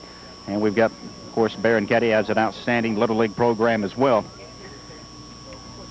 So still lots of baseball and softball going on. We have a successful American Legion team, Bruce. Corey Meadows is directing that, and they've been playing about 500 ball. They play some pretty good competition. Yes, they do. We have a young Legion team here, and of course, Coach Meadows has stayed out of baseball for a while, and he sort of missed it. And the Legion program, we were having problems finding, people to coach them, and it takes a lot of time. And Coach Meadows decided to get back in it because that good Legion program in the summer, it helps our high school ball club. No doubt about that. No doubt. And it also gives an opportunity. I think there's before they get too old, a few of the college kids are back here this summer, I think, playing for him. I saw where Wayne Hall was in the lineup there the other day. All right. Bruce, let's see if we can get these changes. I'll let you record these. As I believe Tommy Fudge is going to come in the batting order for Wesley Wade. And Fudge is going to be in right field. Fudge is going to play right field. Okay. And Caffey's going to move over to first base. And Wesley Wade is going to come out of the game. Those are all the lineup changes that we have. All right. Now, what were they talking about? Well, they were discussing on the re-entry rule, but they were going to put Fudge in for Caffey, but they was wanting to put Caffey back in the ball game. But Fudge never had officially batted, so he never really was entered in the ball game. So they instead inserted Fudge for Wade because of the injury. All right, the Braves up 4-2. Hoppy Franklin leads it off. Jackson's first pitch, T.A. Jackson's first pitch is outside. 1-0 delivery. There's a sidearm delivery that also misses away, and they've really kept it outside for Mr. Franklin. If they put it in his wheelhouse, he may wheel it to the swing sets out there. Well, he's walked twice, and they pitch him very cautiously. They play deep in the outfield. Next delivery, ground ball right back to Jackson. He'll fire over to Caffey. No, he won't. It got past Caffey, and Franklin will head over to second base. Caffey couldn't handle the throw, although it looked to be a little bit wide. Bruce? Well, there's a position change, and, he just, I'm sure it's probably a position he hadn't played much this year, and he was a little nervous, and the ball was very playable. Error on the first baseman. Franklin at second. Nobody out. Here's Chad Underwood. He reached on a fielder's choice and later scored back in the third inning for the Braves. First delivery to Chad is outside for a ball. Or rather, I'm sorry, it caught the outside corner for a strike. 0-1 the count. Critical right there, though, not being able to keep the ball in front of him, letting the runner advance to second, take the force off. There's a slow roller to the pitcher, Jackson. He'll fire over to first in time. Franklin goes over to third. So Underwood, he did advance the base runner. And they'll try to get back that run they lost in the fourth inning. Yes. They're up 4-2. Underwood grounds out to the pitcher. However, in doing so, Franklin advances to third. I think Underwood's grounded out to the pitcher every time in this game. Yes, he has. He unassisted, and then he came back to home for the force. Here's John Adler. He's walked it. He struck out. First pitch, rips a line drive into right field for a base hit. The right fielder, Fudge, comes up with it. And Mr. Adler has his first base hit of this game. For the Braves, that's hit number 4. And all the base hits have been to the right side. RBI single for Adler. So he's scored a run, and he's driven in a run, and it's 5-2 as Franklin crosses the plate, and here's Cliff Akers. Akers walked his last time. First pitch to him. Jackson fires a strike inside quarter. Akers went after it. Let me brag on the job that both of these catchers have done in this game. Yes, they have. Well, especially both of them. I mean, they're pitching a couple pitchers that throw the ball pretty hard. Next delivery inside, fastball. This high as well. It's 1-1 with 1 out. And the Braves, again, have a 3-run advantage. Yes, they do. 5-2, they lead the Cardinals here in the top of the 5th inning. Jackson, the right-hander, sidearm delivery. A little bit low. Might have been outside as well. 2-1 the count. Of course, you've got to feel like with the arm that J.R. Wade had, that ball, was hit back to the pitcher by Chad Underwood. It got back to him pretty quick. If Franklin hadn't been able to advance on that ball at first base, they may have had a shot at a double play right there. Pitches inside. In fact, it got away from Franklin, and advancing to second base is Adler. 3-1 the count on the inside pitch. So Akers looking for a hit right here. He'll take the walk. And that would put runners at first and second. T.A. Jackson on the hill, the right-hander. Comes from the full windup. Here's a pitch. Missed inside for ball 4. For Jackson, is that his first walk that he's given up since he's come in? It's the first walk he's given up. Puts runners at first and second. And if you're the Cardinals, you can ill afford to give up any more runs in this game. And Michael Nunley's up here, and he's had the single a while ago that got 2 RBIs off of it. That's right. He's been one of the heroes for the Braves so far. First pitch to Nunley. Takes it on the right side. Let's see if it will fall in. It's just foul on the right side. The right fielder, Fudge, makes a good effort, as does Caffey at first base, but it falls just to the right side of the first base line. So it's 0-1. The Cardinals have moved Alan Wade a little more over into the hole. Those 2 base hits that went there. He's shading quite a bit more to first base now. 0-1 the count. You can see one of those major league shifts put on that you see for certain batters sometimes, like a Darryl Strawberry. Yes. 0-1 the count. Here's a pitch. The curve misses high from Jackson. 1-1. Boy, isn't it a beautiful day for baseball? It's beautiful. After having a flood a week and a half ago, 6 inches of rain in about 4 hours, I really like this. Somebody had told me the other day that it rained every weekend since spring. I said I hadn't realized that, but we hadn't. It's been a beautiful weekend this weekend. Sure has. 1-1 delivery. Rips it foul out of play on the right side. So it's 1-2. Low humidity. Couldn't order a better weather forecast. I guess Wood, you probably couldn't count the holes of golf he's played this week. That's right. That's right. A lot of folks, I'm sure, enjoying golf today, and a lot of folks playing tennis we can see across the way. 1-2 the count from T.A. Jackson, the right-hander. Sets, fires. Oh, he went after the curveball. Nice pitch by Jackson. And that ball fell about 3 or 4 feet in front of the plate, and Mr. Nunley, it was too irresistible.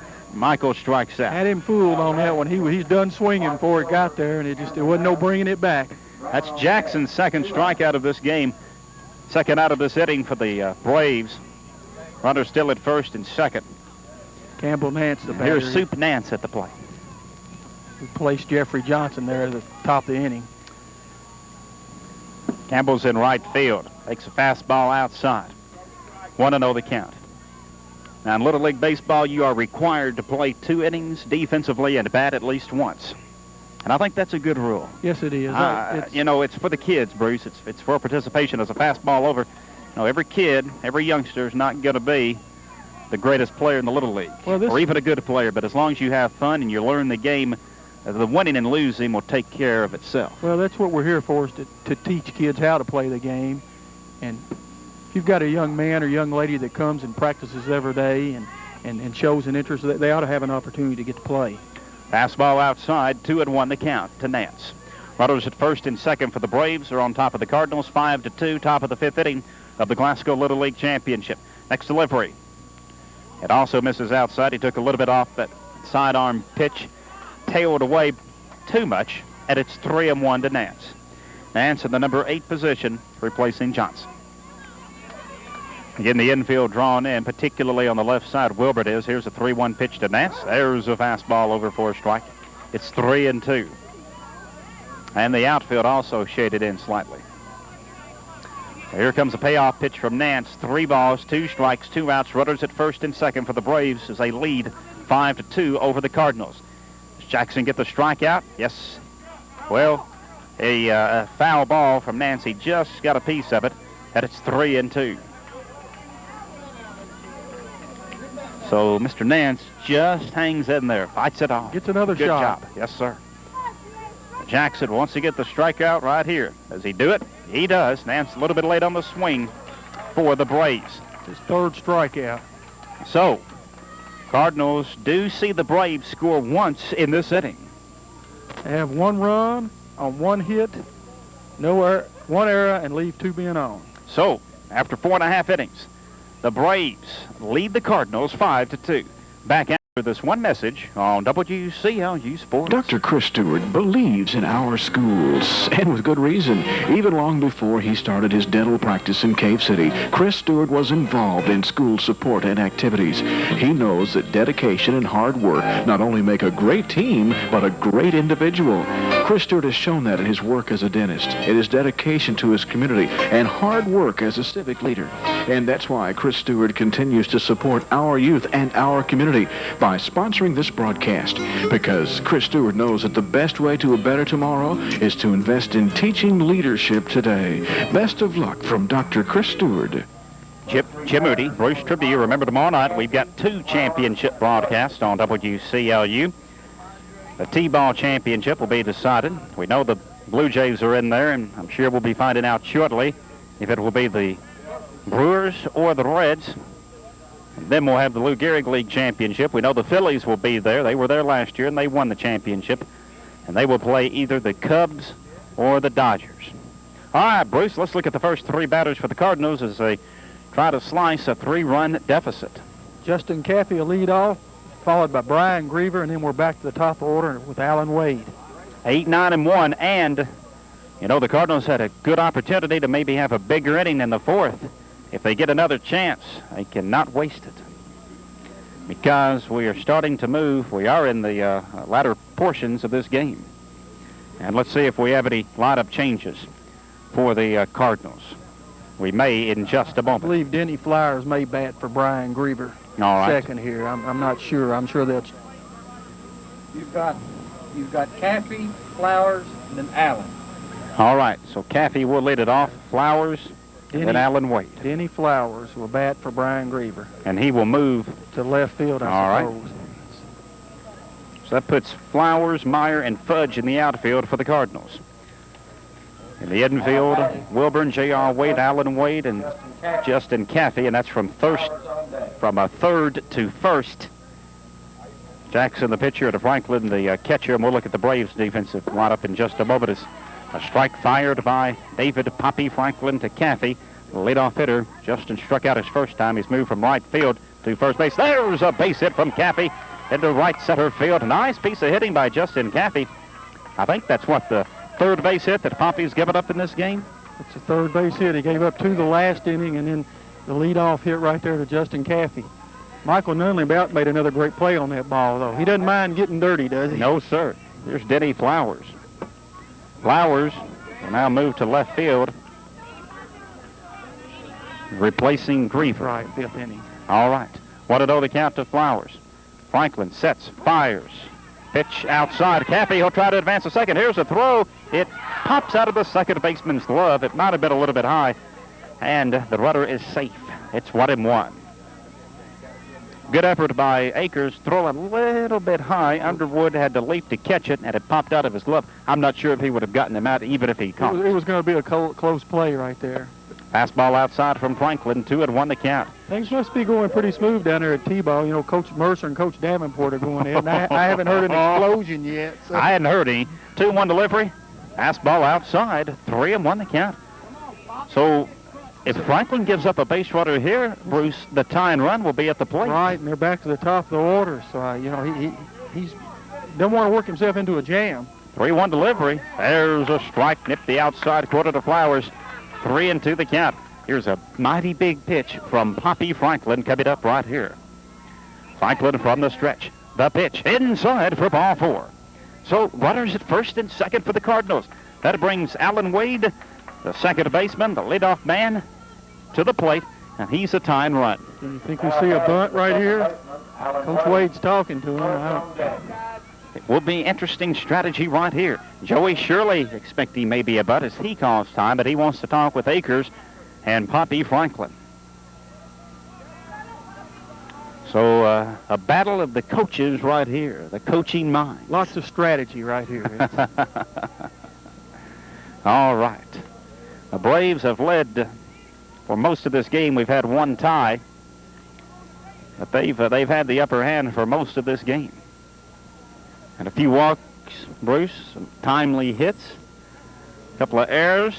Just a typical baseball game, a typical ways to win or lose. Well, you know, this has been the typical game. I mean, you know, we've had a few more runs scored, 5-2, but the Cardinals have 3 hits, the Braves have 4. The strikeouts are pretty even. I mean, it's been a typical Braves-Cardinal matchup. We've had a few more runs scored this time.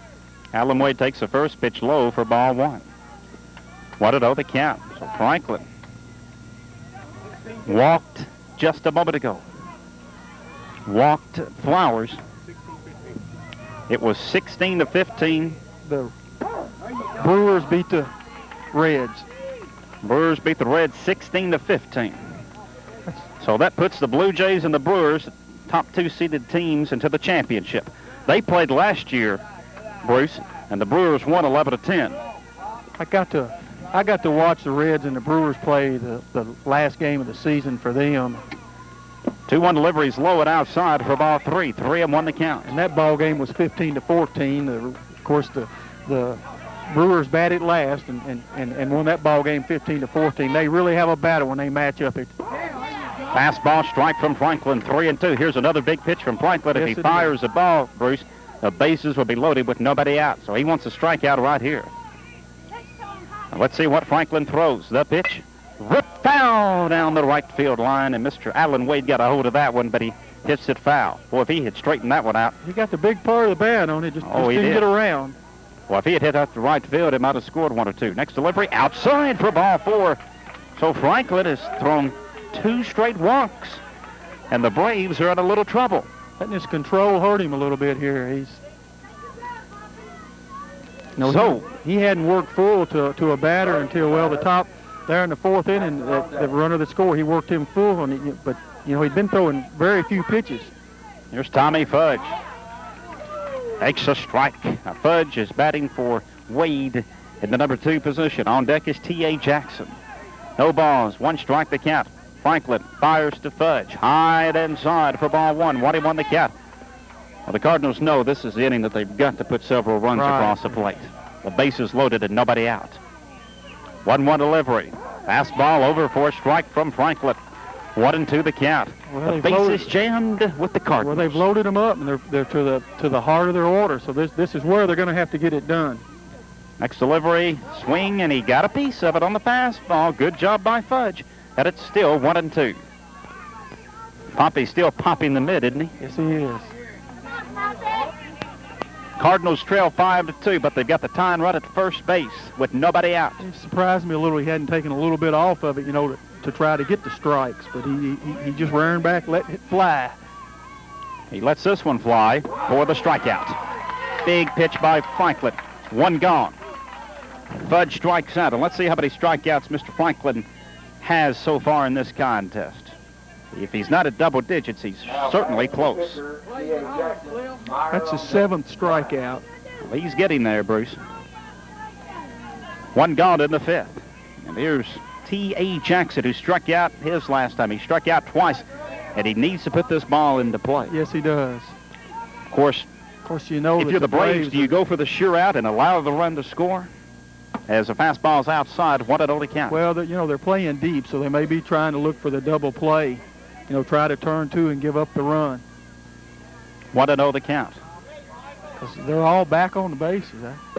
Fastball a little bit high and inside for ball 2. 2-0 to count. So T.A. Jackson, he'll take a walk. There was a ball right there that if there hadn't been a runner on third, the runners might have tried to advance, and it rolled out, but it wasn't enough to come home with. There's a strike from Poppy Franklin on the fastball. And it's 2-1. Again, the Brewers win over the Reds 16-15 in the Pee Wee ranks. 2-1 delivery. Fastball outside. It's 3-1. So that puts the Blue Jays and the Brewers at top 2 seeds. These were the top 2 seeds, Bruce, coming into this tournament. Well, the only tournament that won't have the top 2 seeds will be the Lou Gehrig League tournament. Of course, they had a situation there where they had a 3-1 delivery. Swing and a miss from Jackson. It's 3-2. Worked another one. That's a third batter. He's worked full count. They had a 3-way tie for second there in the Lou Gehrig League. And they flipped for that seed. I mean, because they each had the 2 losses. They each lost 2 games, I believe, and they flipped for the seed right there. So 3-2 delivery. Oh, Mr. Jackson hangs tough on the fastball because that was a sure strike. It looked like, Bruce. So he's going to make Poppy throw another strike right here. We talked about some critical moments in this game. This is another one right here. Yes, it is. It's big out right here. Then you've got David Meyer, who ripped a single into center field his last time. 3-2 delivery. Struck him out. Franklin did. Big strikeout from Franklin. The bases were loaded with 2 outs, or no outs, and now they're loaded with 2 outs. And here's David Meyer. And Coach Mike Wade wants another rip from him, Bruce, up the middle like he did the last time. Wade on deck. 2 outs. David Meyer. They've loaded the bases. They're shading. Of course, maybe they hadn't noticed who's up. They're sort of center fielder shading to the right field. A ball hit where he hit it a while ago. could be 2-3 runs. Meyer got a base hit. He advanced to second on an error by the center fielder, and he drove hit a run. Let's see what happens here. This is a big confrontation. First pitch outside for a ball. 1-0 the count. I've got a feeling that Alan Wade on first base, any ball hit to the outfield, if they've got a chance to score him, he'll probably take a chance. 1-0 the count. Here's a pitch. Meyer, boy, he took a big cut, but he missed. It's 1-1. That ball looked a little high, Jim. Poppy Franklin, boy, he's come back with 2 big strikeouts. He's gotten the strikeouts when he's needed them today. No doubt about that. Next delivery. Oh, he got a strike there on the outside quarter. Nice pitch from Poppy Franklin. It's 1-2. Well, would it be appropriate for him to strike out the side? He may do it. We'll see. Mr. Meyer's got other ideas. 1-2 delivery. Outside for ball 2. 2-2 the count. 2 balls, 2 strikes, 2 outs. Like you talked about a while ago, I wonder if we'd been playing at Richardson Field, how many runs would have scored today. We've had several balls hit this back. A few, I'm sure. 5-2, Braves trying to prevent any scoring by the Cardinals here in the 5th inning. Did he go around? Well, there's not a first base umpire. Well, they appeal to the second base umpire, and he says no. That's a bad angle there. See, he had to shift because of the bases being full, and he wasn't down the first base line. So, I mean, that's 3-2. Right. How many times have we said that this inning? I think this is a 4th, isn't it? Of course, this is, like you say, we're Little League. The runners can't start till the ball passes the plate, but this would be a situation where you'd have them cranked up. Ball 4, and it's 5-3 as Franklin walks in the 3rd run for the Cardinals. Mr. Justin Caffey, who led it off with a single, scores. That puts the tying run at second base. There are 2 outs, and here's J.R. Wade. J.R. has singled, and he's reached on an error, so you've got a good man at the plate who makes contact. And a base hit here, Bruce, could tie this game. He looped one right over the second baseman's head a while ago, and I'm sure they're going to have him swinging the bat. Coach Wade there is pointing out the hole in center field if he could get around on the ball. 5-3. So Franklin with 2 strikeouts, but he gives up a big walk there. Fastball high and inside to Wade. It's 1-0. He's overthrowing right now. 1, 2, 3. He's gone full count on 4 batters already this inning, and he's really struggling with his control. 1-0 the count from Franklin from the stretch. Here's a pitch to Wade. Nipsey outside quarter for a strike. How many times have we seen all 3 pitchers hit that outside part? A whole bunch. 1-1 delivery to Wade. Swings and misses for strike 2. 1-2 the count. Mr. Price likes that outside corner. Oh, we've got 2 of the fine players in this league right here. Head-to-head. And maybe the biggest head-to-head battle this season. Right. 1-2 delivery coming up to Wade. Here's a pitch. He struck him out. Franklin struck out J.R. Wade with the bases loaded. So in the last 2 innings, Bruce, they have left, I think the Cardinals have left 5 base runners stranded. Yes, they have. Cardinals do strike back with 1 run here in the 5th inning. Score 1 run off of 1 hit, no errors, and leave 3 batters on. We're heading into the 6th and final inning with the Braves leading the Cardinals here in the Glasgow Little League Championship battle 5-3. Back after this message on WCLU Sports. Elmore is going to go back in for Tiana Brown. Rocky Elmore in left field will lead off at the number 9 position. And then Johnson's going to go back in for Campbell Nance in right field. All right.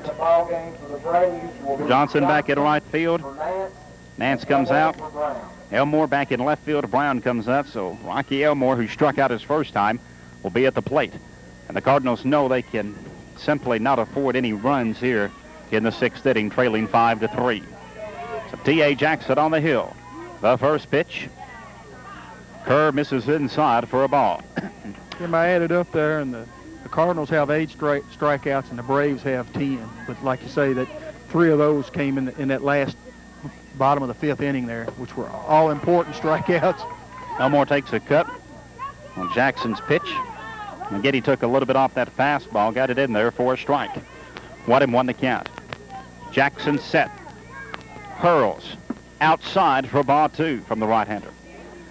In the outfield, really shallow for Elmore and pulled over to the right, shifted to the right. Infield shallow as well, particularly Brandon Wilbert at 3rd. Here's the next delivery. Elmore takes a cut but can't connect. And it's 2-2. Rocky Elmore back in left field. Trying to get something going for the Braves in the 6th. But he strikes out, goes down looking. So T.A. Jackson records another strikeout. That's number 4 for him. 1 gone, and here's Mr. Chad Bull. He had a base hit his last time. Looped one into shallow right field. Really on the edge of the infield grass beyond first base. Bull is walked, and he's grounded out to the first baseman. Takes the pitch, swings and misses for a strike. 0-1 the count. So we've got the T-ball championship set for tomorrow night. Should be a great one. The Brewers and the Blue Jays. That's a rematch from last year, Bruce. Should be a good ball game. Swing and a miss for strike 2. The Brewers lost to the Blue Jays 16-14 when they played earlier this year. 0-2 the count. So Terry Durham and Steve Davenport, the 2 coaches in that one. Been a pretty even league in the upper teams there. They've all played close ball games. That's right.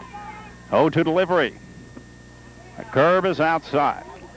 He did take something off that pitch, a slurve, as we'll call it. 1-2 the count. He takes a big long stride and gets it up there in that ball. It's got an odd look to it. 1-2 pitch from Jackson. Fires, fastball. Bull hangs in there, got a piece of it. And it's still 1-2. Top of the 6th inning. Braves 5, Cardinals 3. Biggest lead for the Braves has been 3 at 5-2 and 4-1. Cardinals have left 5 base runners stranded in the last 2 innings. Yes, they have. Jackson walks off the rubber, now gets set, ready to fire to Justin Franklin. Fires a slow curve outside. It's 2-2. Bull's leadoff batter center fielder for the Braves. Mark Underwood and Joey Shirley coached the Braves. Underwood, the third base coach, and Shirley, the first base coach. 2 balls and 2 strikes the count with 1 gone here in the 6th inning. Jackson sets, fires, low for ball 3. 3-2, so Bull has worked that count to 3-2. Now, he'd like to take a free pass if he could get one. It might give Mr. Franklin another shot at the plate. That's right. That would bring his position up, wouldn't it? Will Bull get a walk or a strikeout? He'll strike out. Good pitch by Jackson on the fastball. Bull went after it. Perfect pitch down the middle. And that's 5 strikeouts. That's 4 in a row. Jackson's been pretty tough. Very impressive pitching today. Here's Adam Dean. Adam has struck out. He's reached at a fielder's choice. And hit into a double play. That's right. They turn 2. And let's see. Dean was hit by a pitch. So we got a runner on first. And this brings Poppy Franklin up to the plate. Will they make this an automatic walk, Bruce? You just can't give up a 2-run homer here late. Are they questioning the call? Or? All right, that may be it. Tony Ritchie does, but he has a brief conversation with the home plate umpire and seems to be satisfied as he returns to the dugout. So, Franklin will step in. They've kept it away from Franklin for much of this game, Bruce. Let's see if they do right here. Outside for a ball. In fact, it got away from Justin Franklin. The throw is not in time. And the pitch got him, around the left part of the stomach? Oh, I was just commenting about Poppy Franklin batting here with a shirt tail out. Usually in baseball, they make you tuck that shirt in. Oh, okay. All right. If the ball, with it waving, a ball could hit it, and you're really not hitting. Well, that's right. You're right. What won the count? As he swings, goes after that pitch that was outside.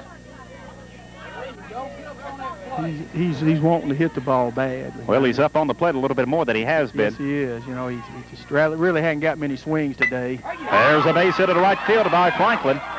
The right fielder, Fudge comes up with it, but a run will score as it throws a little bit late. Moseying all over the second is Franklin, and it's 6-3. So Dean scores at a big base hit to right field by Franklin. That's his first base hit of this game for the Braves, hit number 5. He just reached out and tapped that to the right side. You realize, Bruce, that I think the Braves have scored maybe 3 or 4 of their runs with 2 outs. Yes, they have. So they've done a lot of damage with 2 gone. Fastball, Underwood, he swings and misses for a strike. Underwood's the outstanding shortstop for the Braves. He's reached twice on a fielder's choice. And he's grounded out to the pitcher. In fact, he's knocked it right back to the pitcher every time. Here's the 0-1 delivery. Fastball outside. 1-1 the count. 2 gone. That may be a big run for the Braves. We'll just have to wait and see. It could be. At least confidence-wise for Franklin, it will be. Seems like every time that they've given up a run in the bottom of the inning, they've come back and scored, in their top half to, get it right back. Well, they've been able to push the runners across when they've had them on, and that's what the Cardinals have not been able to do that because they've had the chances. It's 1-2 as Underwood took a strike there. 1 ball and 2 strikes to count. So T.A. Jackson. Here's a pitch. Curve. Oh, a beauty. Oh, that was a beautiful pitch as Underwood strikes out. Did that fall off the table or what? Heck, had him fooled on that one. T.A. Jackson's 6th strikeout. But Franklin's RBI single with 2 outs gives the Braves a 3-run advantage. Yes, it does. They pick up 1 run on 1 hit. There were nowhere else. They left 1 runner on. So the Cardinals must score 3 to tie, 4 to win as we head into the bottom of the 6th inning. 6-3, the Braves lead. Back after this message on WCLU Sports. If they do score 4 times, they will win this championship. Bruce, let's look at the first 3 batters for Coach Mike Wade's team. Mark Wade and Tony Ritchie, also the coaches.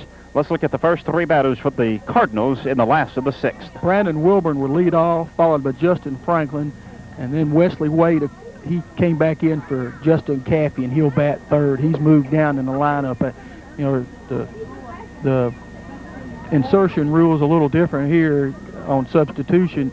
In high school ball or other ball, when a starter has to go back in for the person that relieved them, so that means they would have to go back in the same batting order in the lineup, which where Wesley was batting number 2, and they're able to put him back in the 8th position here, where he'll be able to get a bat. We're set to go as Franklin faced Brandon Wilburn. Wilburn struck out his last time. Justin had a big hit that last time and scored that run for him there in the 5th inning. He started it off for him. It's going to be really interesting to see what happens here. Franklin has gotten into some trouble in the last 2 innings. I would think Coach Wade would want his batters to be patient because, like you say, Franklin's worked full count to a lot of batters, and they're probably going to want to make him throw strikes. Don't get up there, trying to get the base hitter swinging wildly, but they're going to want to make him throw strikes. So I'm sure they want a little patience right here. So we're just about ready for the 6th inning to get underway. Again, the Blue Jays beating the Mets in the T-ball ranks 11-10. The Brewers 16, Reds 15. Wilburn swings and misses on the fastball. 0-1 the count. For tomorrow night, Pee Wee Championship. The Brewers and the Blue Jays with the broadcast at 5:20 on WCLU. 0-1 delivery. Fastball's a little bit high and inside. It's 1-1. Cubs and the Dodgers going at it at this hour. The winner will take on the Phillies at 7:15 tomorrow night for the Lou Gehrig League Championship. 1-1 delivery. There's a slow roller, maybe a tough one for the third baseman. Picks it up. The throw, is it in time? Yes. Great defensive play by Adam Dean at third. Oh, boy. Great play. Excellent play. He come up and caught that ball about 8 foot, slow roller in front of the bag, and was able to throw him out. He threw a strike there. Oh, that was a tough one. Tough one to handle. Dean makes a great throw across the diamond to Adler. And, that was a bang-bang play at first base. Well, that's the first ball we've seen besides a bunt hit to the left side. Next delivery, the first delivery, I should say, Justin Franklin is across for a strike. Franklin took a big cut. And there's one strike. 0-1 the count with 1 out. 6-3, Braves with the lead. Here's a pitch. Flat foul against the screen on the right side, and it's 0-2. No balls and 2 strikes to count. Well, these pitchers have had several strikeouts, Bruce. Not nearly the numbers they had earlier, but maybe it's because it's the 3rd time these batters have seen these guys. There's a strikeout from Franklin. Or did he get a piece of it? No, he didn't. That ball just got away from Akers, and there are 2 gone. See, what's Poppy got? 9 strikeouts, I think, so far? Oh, that's number 11. Oh, 11. All right. He's had 29 in the first 2. 0-2 delivery. Or I should say 2 outs, and Wesley Wade swings and misses. It's 0-1. Wade batting in the number 8 position now. Here's the next delivery outside from Franklin. They're 1 out away, the Braves are, from winning this championship.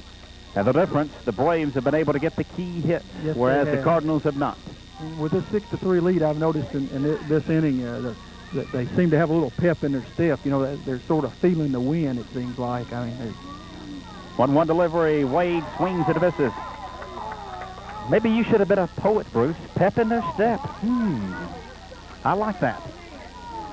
1-2 the count. Franklin 1 strike away of winning this championship. Fastball low. 2-2 the count. Wade wanting a base hit right here. Franklin has given up 3 hits in this game. 2-2 delivery. Ground ball. Second baseman Nunley has it. Flips over to first base to Adler, and the Braves win the championship 6-3 as Nunley records the final out. Wade grounds out to the second baseman, Michael Nunley. So the Braves, who had the lead for 90% of this game, win 6-3.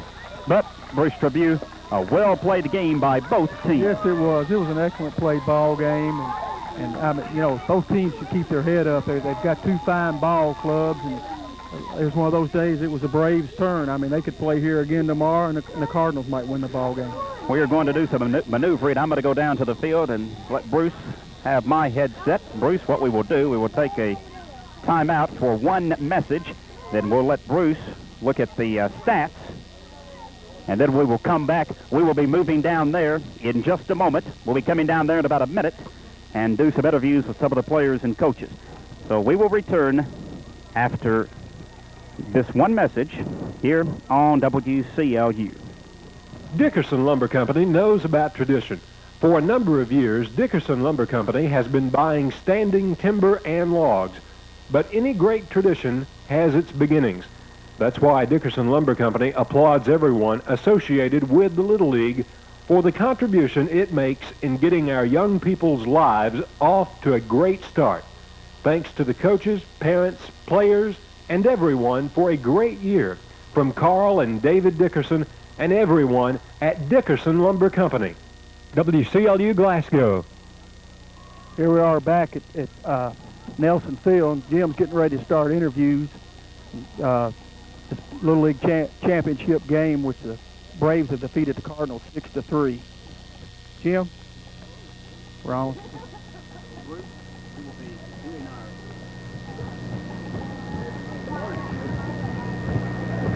We'll be handling our interviews here in just a moment. Let me put you and I right there. Take care of that. Would they have no. Okay, my wife will be there tomorrow. I doubt it. Well, I've lost all power. We'll take a commercial break. Dr. Chris Stewart believes in our schools, and with good reason. Even long before he started his dental practice in Cave City, Chris Stewart was involved in school support and activities. He knows that dedication and hard work not only make a great team, but a great individual. Chris Stewart has shown that in his work as a dentist, in his dedication to his community, and hard work as a civic leader. And that's why Chris Stewart continues to support our youth and our community by sponsoring this broadcast. Because Chris Stewart knows that the best way to a better tomorrow is to invest in teaching leadership today. Best of luck from Dr. Chris Stewart.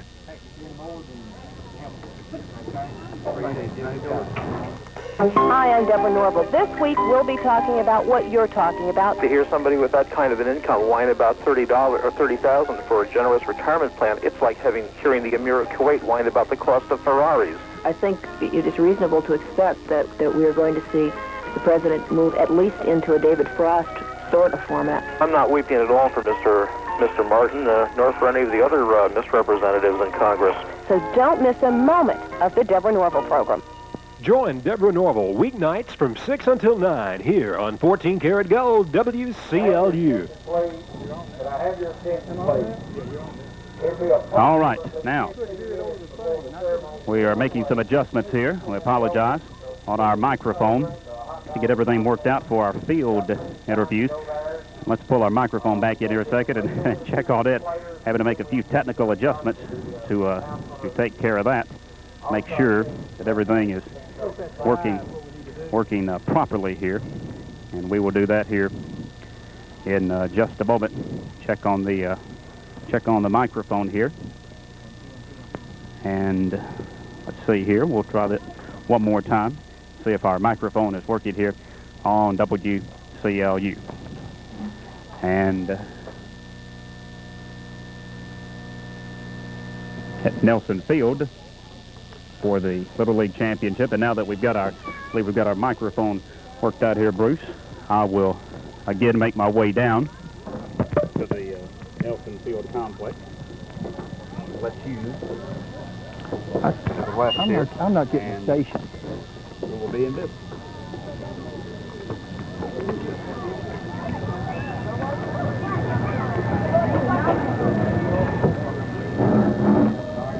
Today's ball game was won by the Braves 6-3. The Braves had 6 runs on 5 hits. They committed 2 errors and left 7 on base. For the Cardinals, 3 runs on 3 hits, committed 2 errors and left 5 on base. Poppy Franklin picks up the win on the mound. He struck out 11 batters. J.R. Wade and T.A. Jackson pitching for the Cardinals. T.A. comes in the 4th inning. J.R. gets the loss, but together they were struck out a total of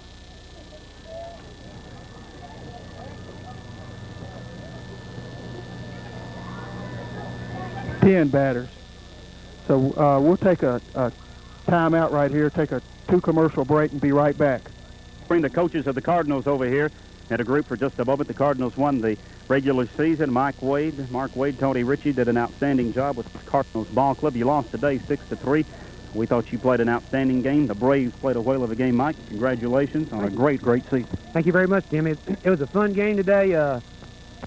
My hats are off to the Braves. They did a great job. Joey Jack and Mark Underwood did a super job with the kids. And the difference was we made a couple critical errors today. And Poppy made the 2 pitches. We had bases loaded a couple of times, and that was the difference in the game. We'll break through there. It could be another way around. My team played good today. JR had a little problem in the 3rd inning. I probably shouldn't have pitched in the 3rd inning, but I didn't know. So PA coming in and did a great job. The kids hung in there and hit the ball, and hey, it was a heck of a game. Fun game. You know, you did put yourself in a position to score some runs. You did do that, but as you say, Franklin made some big pitches. He made some big pitches, and my hat's off to him. Anybody beat you, they made the big play. And, you know, we went in and we had their bases loaded, 2 outs, and we don't get the big out, and they come up with a hit right between the 2nd and 1st. And, you know, they played super, and that's what it's about. They make the big hit, and we don't get the big hit, and that's the reason you win and you lose. Right on your coaching staff and the parents. Say what, good parents this year. I know I practice a lot, and I had a really lot of support this year. Didn't have any, again, I'm going to brag on, we didn't have anybody quit this year. That's what it's all about, kids learning, and without Tony Ritchie, he did a great job. Mark, you know, we've coached together since we've been coaching, it seemed like forever. Tony Ritchie's just like us. Whether we're with a right or wrong, we all see things like, and that's what makes it fun. It's fun working kids, and they work together, and I'm pretty proud of all of them. It's been a fun season, I tell you what. And an even season up here in the Little League. Sure has. The league's been ran good, and you know, we won the league, but we won 1 game, and the Braves, the Dodgers, and it's just been a good year. All right, thank you, Mike. Let's visit with some of your players right here. We'll ask these young men a few questions. What's your name? Alan Wade. And how old are you, Alan? 10. And tell me what position you play. Second base. What have you enjoyed most about this year? Well, just the competition. I think it's been more competition than it ever has. All right, A year earlier. All right, Alan, good job. All right, who have we got here? Wesley Wade. How old are you, Wesley? 10. And tell me what position you play. First base. And what do you enjoy most about playing baseball? Probably stealing and defense. Okay, good job, Wesley. Who have we got here? T.A. Jackson. How old are you, T.A.? 12. And let's see, what position do you play? You played 2 positions today. Tell me about that. Shortstop and pitcher. All right. What did you enjoy most about the Little League season? The practicing and the games, mostly. Okay, good job. All right. Who have we got here? Let's get a little bit closer to the mic, if you will. What's your name? David Meyer. And how old are you, David? 12. And tell me what position you play. Center field. How did it feel hitting that big ball out there, ripping that ball out to center field? I enjoyed it. And what did you enjoy most about this year? Improving and pretty much the whole game. Okay, good job, David. Who have we got here? J.R. Wade. And how old are you, J.R.? 11, almost 12. And tell me the 2 positions you played today. Shortstop and pitcher. And what have you enjoyed most about this year? Stealing and pitching. Okay, good job. Who have we got here? Brandon Wilburn. All right, Brandon, how old are you? 11. And what position do you play? Third. Now, what have you enjoyed most about playing baseball this year? Hitting. All right, good job, Brandon. All right, who have we got here? Justin Franklin. And what are you, Justin? 12. And tell me what position you play. All right, what have you enjoyed most about playing this year? I like the coaches, and I like stealing, and I like defense. All right, good job. All right, who have we got here? Justin Get a Cassidy. little bit closer, Justin. Justin Cassidy. Okay, Justin, how old are you? 10. And tell me what position you play. Right field. Now, you played 2 positions today, didn't you? And you play a little first base? Yeah. Okay, what have you enjoyed most about playing this year? Batting. You like to hit that ball? Yeah. All right, good job. All right, who have we got here? What's your name? Brian Grable. And how old are you? 11. And get a little bit closer, right? Now, tell me what position you play. Left field. And what have you enjoyed most about playing? Coaches teaching us. That's all. Okay, good job, good job. All right, who have we got here? Denny. And what's your last name, Denny? Flowers. And how old are you, Denny?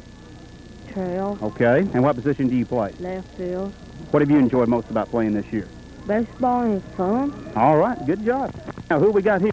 Tommy Fudge. And how old are you, Tommy? 11. And what position? Left field. What do you enjoy most about playing? The teamwork. All right, good job. Mike, anything else you want to say for us? Yes, sir.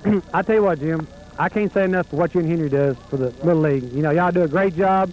It means a lot being up there on the radio, these kids, and we got 2 cable TVs here in town, and they do a super job. I want to say one thing about our league this year. We've had the best umpiring, most consistent umpires this year I've ever seen. And I've got to brag about those fellas right now. They do a great job. Well, thank you, Mike. We appreciate that, and I know Henry does, and everybody at the radio station, and I know the umpires do. Now let's speak with the champion Braves and bring their coaches up here.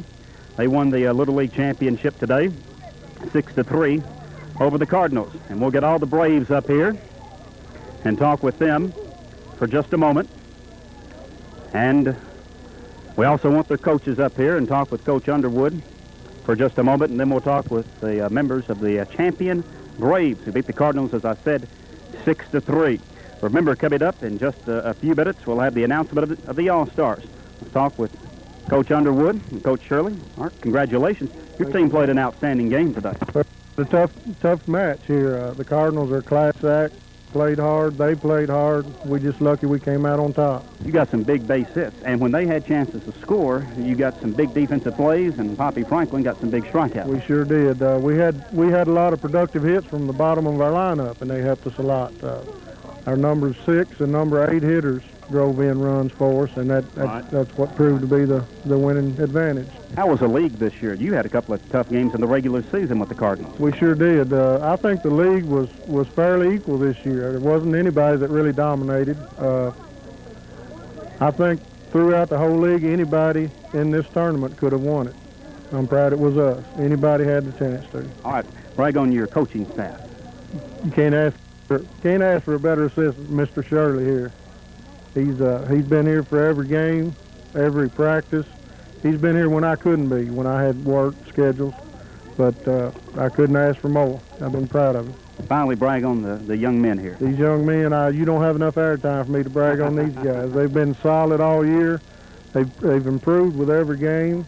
We've had minimum practices, and they've just been real productive for us. I'm really proud of all of them. All right, let's talk with them for just a second. Come on up here to the microphone and tell me your name. Rocky Elwell. And how old are you, Rocky? 12. And what position do you play? Left field. Now, what have you enjoyed most about playing baseball this year? You like hitting or catching or defense or what? Defense. All right, good job. All right, who have we got here? Jonathan Adler. And how old are you, Jonathan? 12. And what position do you play? First base. And what have you enjoyed most about this year playing? Hitting. All right, like winning that championship? Yes. All right, who have we got here? Cliff Akers. And how old are you, Cliff? 12. And tell me what position you play? Catcher. Now, what have you enjoyed most about this baseball season? I like catching because I feel like it was the most work on the team. All right, did a good job. All right, I want to get you real close to the microphone. What's your name? Chad Bull. And how old are you, Chad? 11. And tell me what position you play. Center field. Now, what have you enjoyed most about this year? Defense. All right, good job. All right, who we got here? Adam Dean. And how old are you, Adam? 11. And tell me what position you play. Shortstop. All right, now, and you played third today, didn't you? Yeah. All right, what do you enjoy most about playing baseball? Defense. All right, good job. All right, what's your name? Tiana Brown. And how old are you, Tiana? 11. All right, and tell me what position you played today. Outfield. Okay, what do you enjoy most about playing baseball? Coaches mostly. Okay, good job, good job. All right, who we got here? Michael Nunley. And how old are you, Michael? 11. All right. You remember that big defensive play you made, a little line drive? Did you feel like you had that in all the way? Yeah. Okay. Now, what position you play? Tell me Second that. base. What have you enjoyed most about playing this year? Defense. Okay, good job. All right, who we got here? Jeffrey Johnson. Okay, Jeffrey, how old are you? 12. And what position do you play? Right field. What do you enjoy most about playing baseball? Hitting. I tip that ball. All right. All right, who we got here? Campbell Nance. And how old are you, Campbell? 11. And tell me what position you play. Left field. And what do you enjoy most about playing baseball? Defensive. Okay, good job. All right, who we got here? Chad Underwood. And how old are you, Chad? 11. And what position do you play? Shortstop. Now, what do you enjoy most about playing baseball?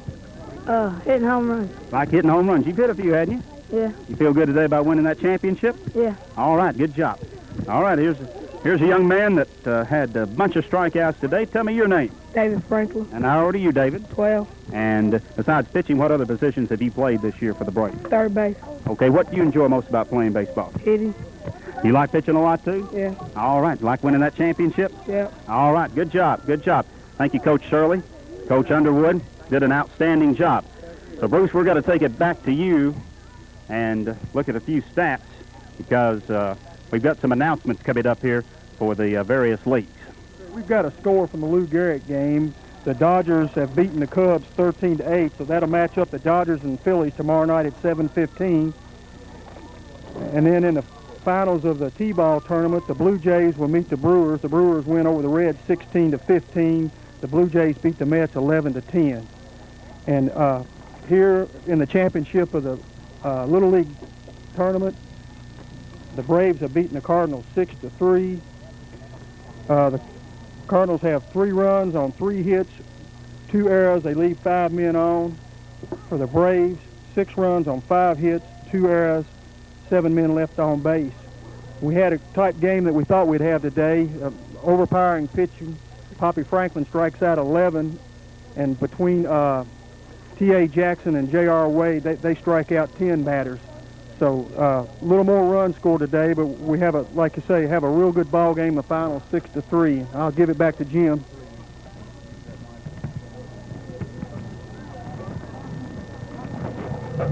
Okay, Bruce. So I appreciate those numbers from the Cardinals and the Braves. An outstanding baseball game it was today here, with the Cardinals losing by a score of 6-3.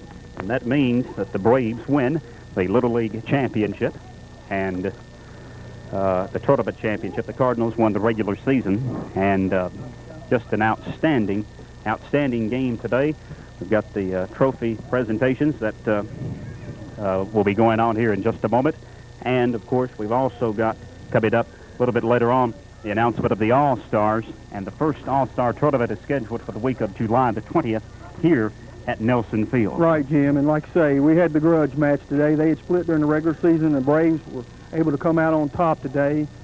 A well-played ball game, a well-coached ball game, and I thought both teams showed excellent sportsmanship, and we should have 2 fine ball games tomorrow afternoon with the Lou Gehrig and the T-ball. Again, I was walking away when you mentioned those scores. If you would, before we leave the air, let's mention our matchups tomorrow night here on WCLU. T-ball, I guess we'll be coming on tomorrow at 5:15. About 5:15 or 5:20. 5:15 or 5:20, and at 5:30 we'll have the T-ball game, and that's going to match up the Blue Jays and the Brewers. The Blue Jays were 11-10 winners today over the Mets.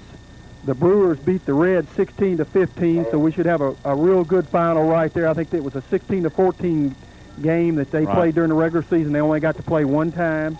And then as soon as that ball game's over, we'll have a break. And somewhere in the neighborhood of 7:15, we'll have the Lou Gehrig Championship between the Dodgers and the Phillies. The Phillies winning 8-4 today over the Reds. The Dodgers knocking off the Cubs 13-8.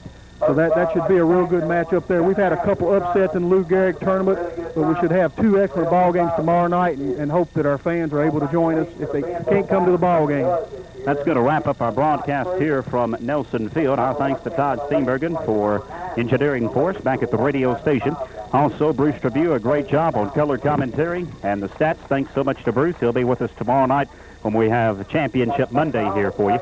Want to thank the coaches, league officials, and players for providing an exciting game for us, and of course helping us with the interviews here on WCLU. So, the Little League champions are the Braves as they win over the Cardinals here in the tournament by a score of 6-3. Until tomorrow night at about 5:15 or 5:20. For Bruce Trabue, Jim Moody for WCLU Sports from Nelson Field. Good afternoon, everybody. Dickerson Lumber Company knows about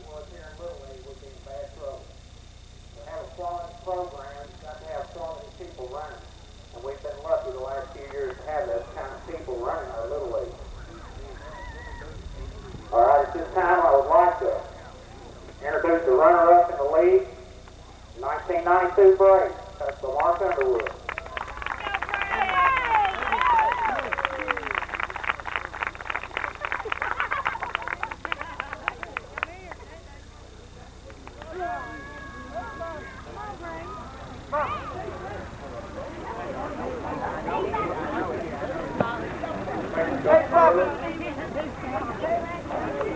First of all, I'd like to congratulate the Cardinals, their class team.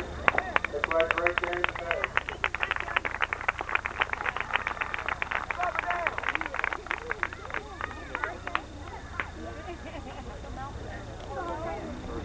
Okay. Second place league trophy, Chad Bull, center field.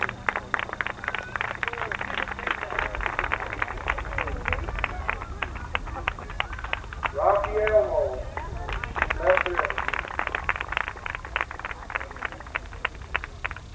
Jonathan Adler, first base.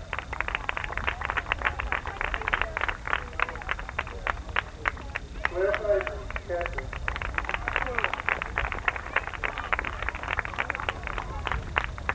Jeffrey Johnson, right field. Deanna Brown, left field.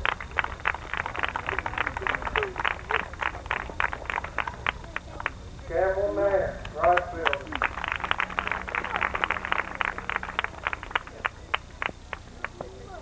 Adam Dean, shortstop, third base, and pitcher.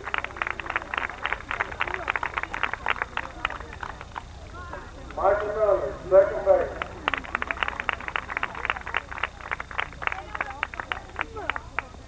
David Franklin, pitcher, third base.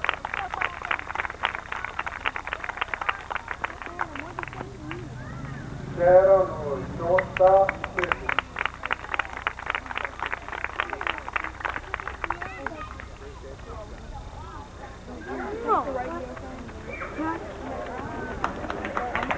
That's his second place in the league. Well, man, I'd like to thank Jim Moody, WCLU Radio for coming down, Telescript Cable, Electric Plant Board Cable. Let's give these folks a big round of applause. Nice to know you got people in the community that care about the kids. Now I'd like to introduce the league champion, the 1992 Cardinals, coached by Mark Wade, and Tony Richards.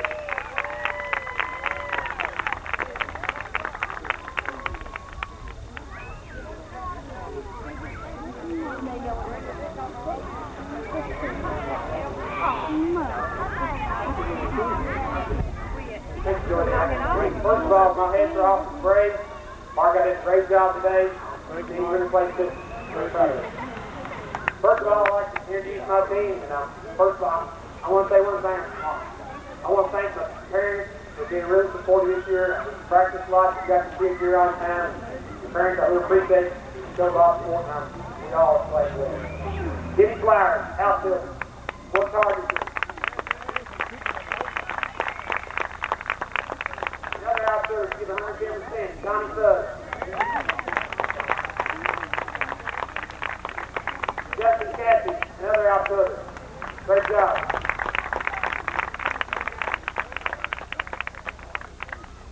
Other guys, Brian Dreamer, worked hard, give 110%. Always made a big play for me. Guy, he's a bit more dirt than anybody this year. My catcher, Justin Franklin.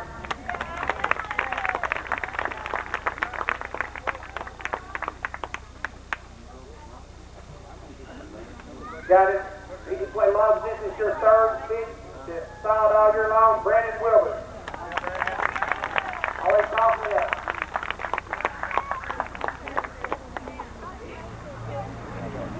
Next guy is Mr. Chatter, Mr. October, David Meyer.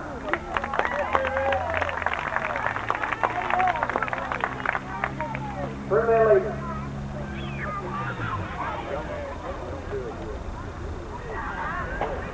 Next two, I'm going to call them together. I don't mind to tell you, I'm pretty proud of them. Stepped up a year early, 16-year-old, Alan and Wesley Wade.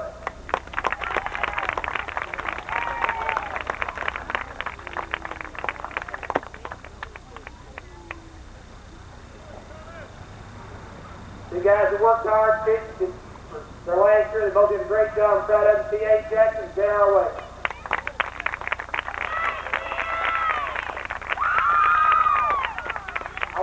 Mark Wade and Tony Richards for having they deserve a lot of credit. I really appreciate their support. Yes, please.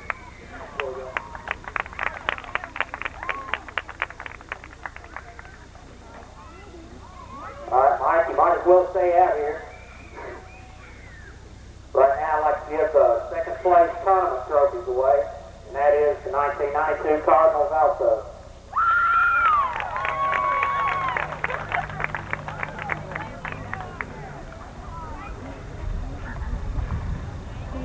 Second baseman, Down Wade.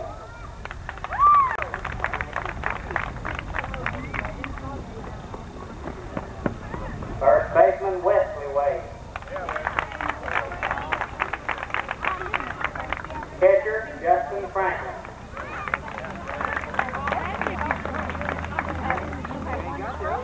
Right fielder, Justin Cassie.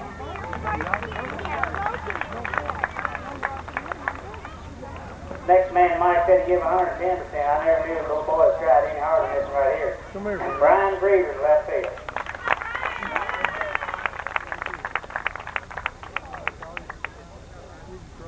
Third baseman, Brandon Rose.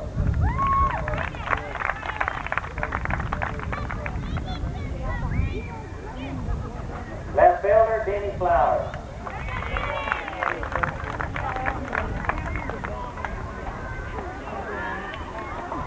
Right fielder, Tommy Flood.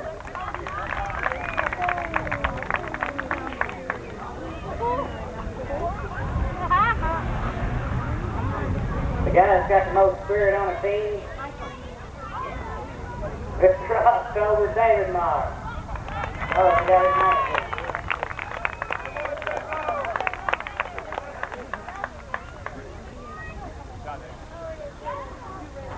Next man, he plays anywhere you ask him to, C.A. Jackson.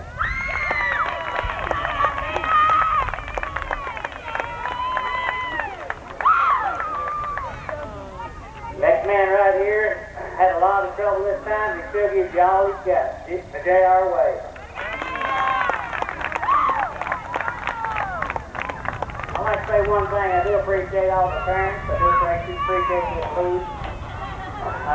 These coaches, I tell you, there's not a better class act. I appreciate the Braves. Y'all done a good job.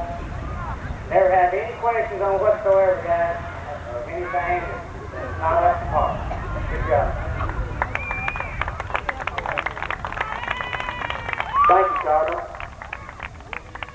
Now I'd like to introduce the 1992 Little League Tournament champions, the Braves, coached by Mark Underwood and myself. Adler.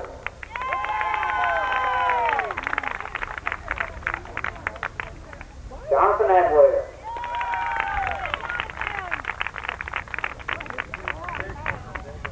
Rocky Elmore.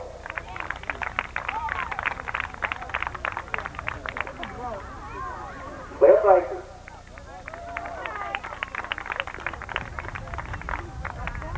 Jeffrey Johnson.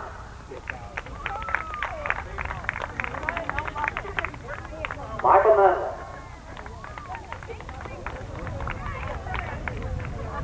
Adam Dean.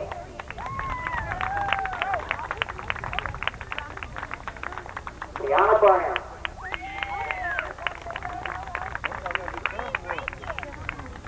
Chad Underwood.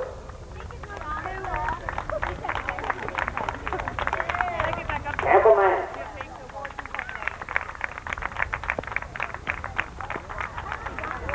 And David Poppy Franklin. Congratulations, Braves. These kids really worked hard this summer. Let's give all the players a little bit of a big hand.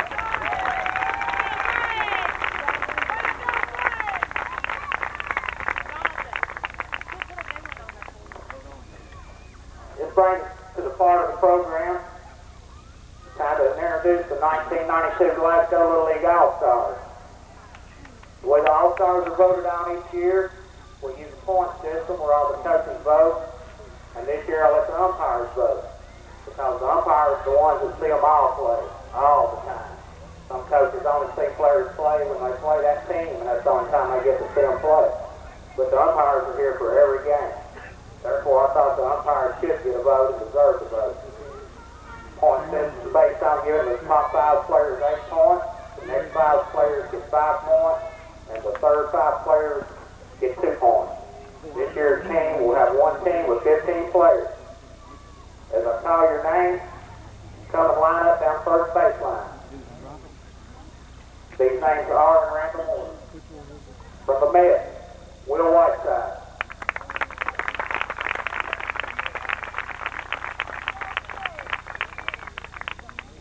From the Cubs, Grant Landrum.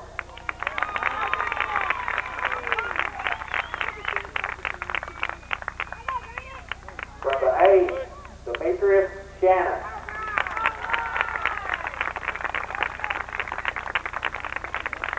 From the Cardinals, J.R. Wade.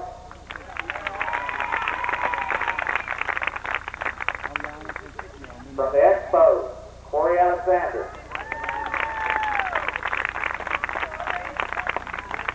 From the Braves, David Franklin.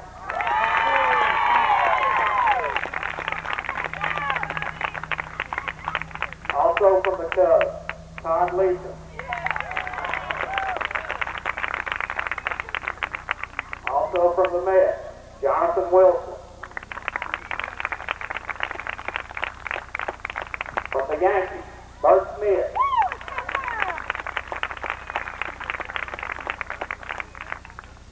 From the Phillies, James Brooks.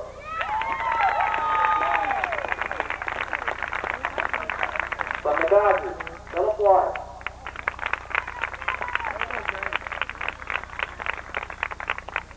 Also from the Cardinals, Tony Jackson.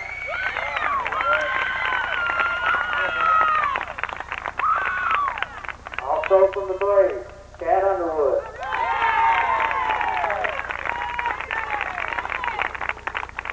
Also from the Yankees, Jason Fuller.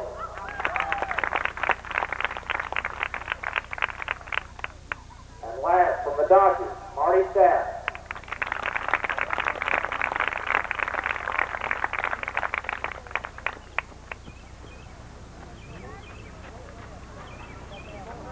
These are your 1992 Glasgow Little League All-Stars. They will be managed by myself. Coaches will be Tony Ritchie and Mark Underwood. I'd like to thank everyone for coming out and supporting the Little League. Hope to see y'all out here next year. Thank you very much.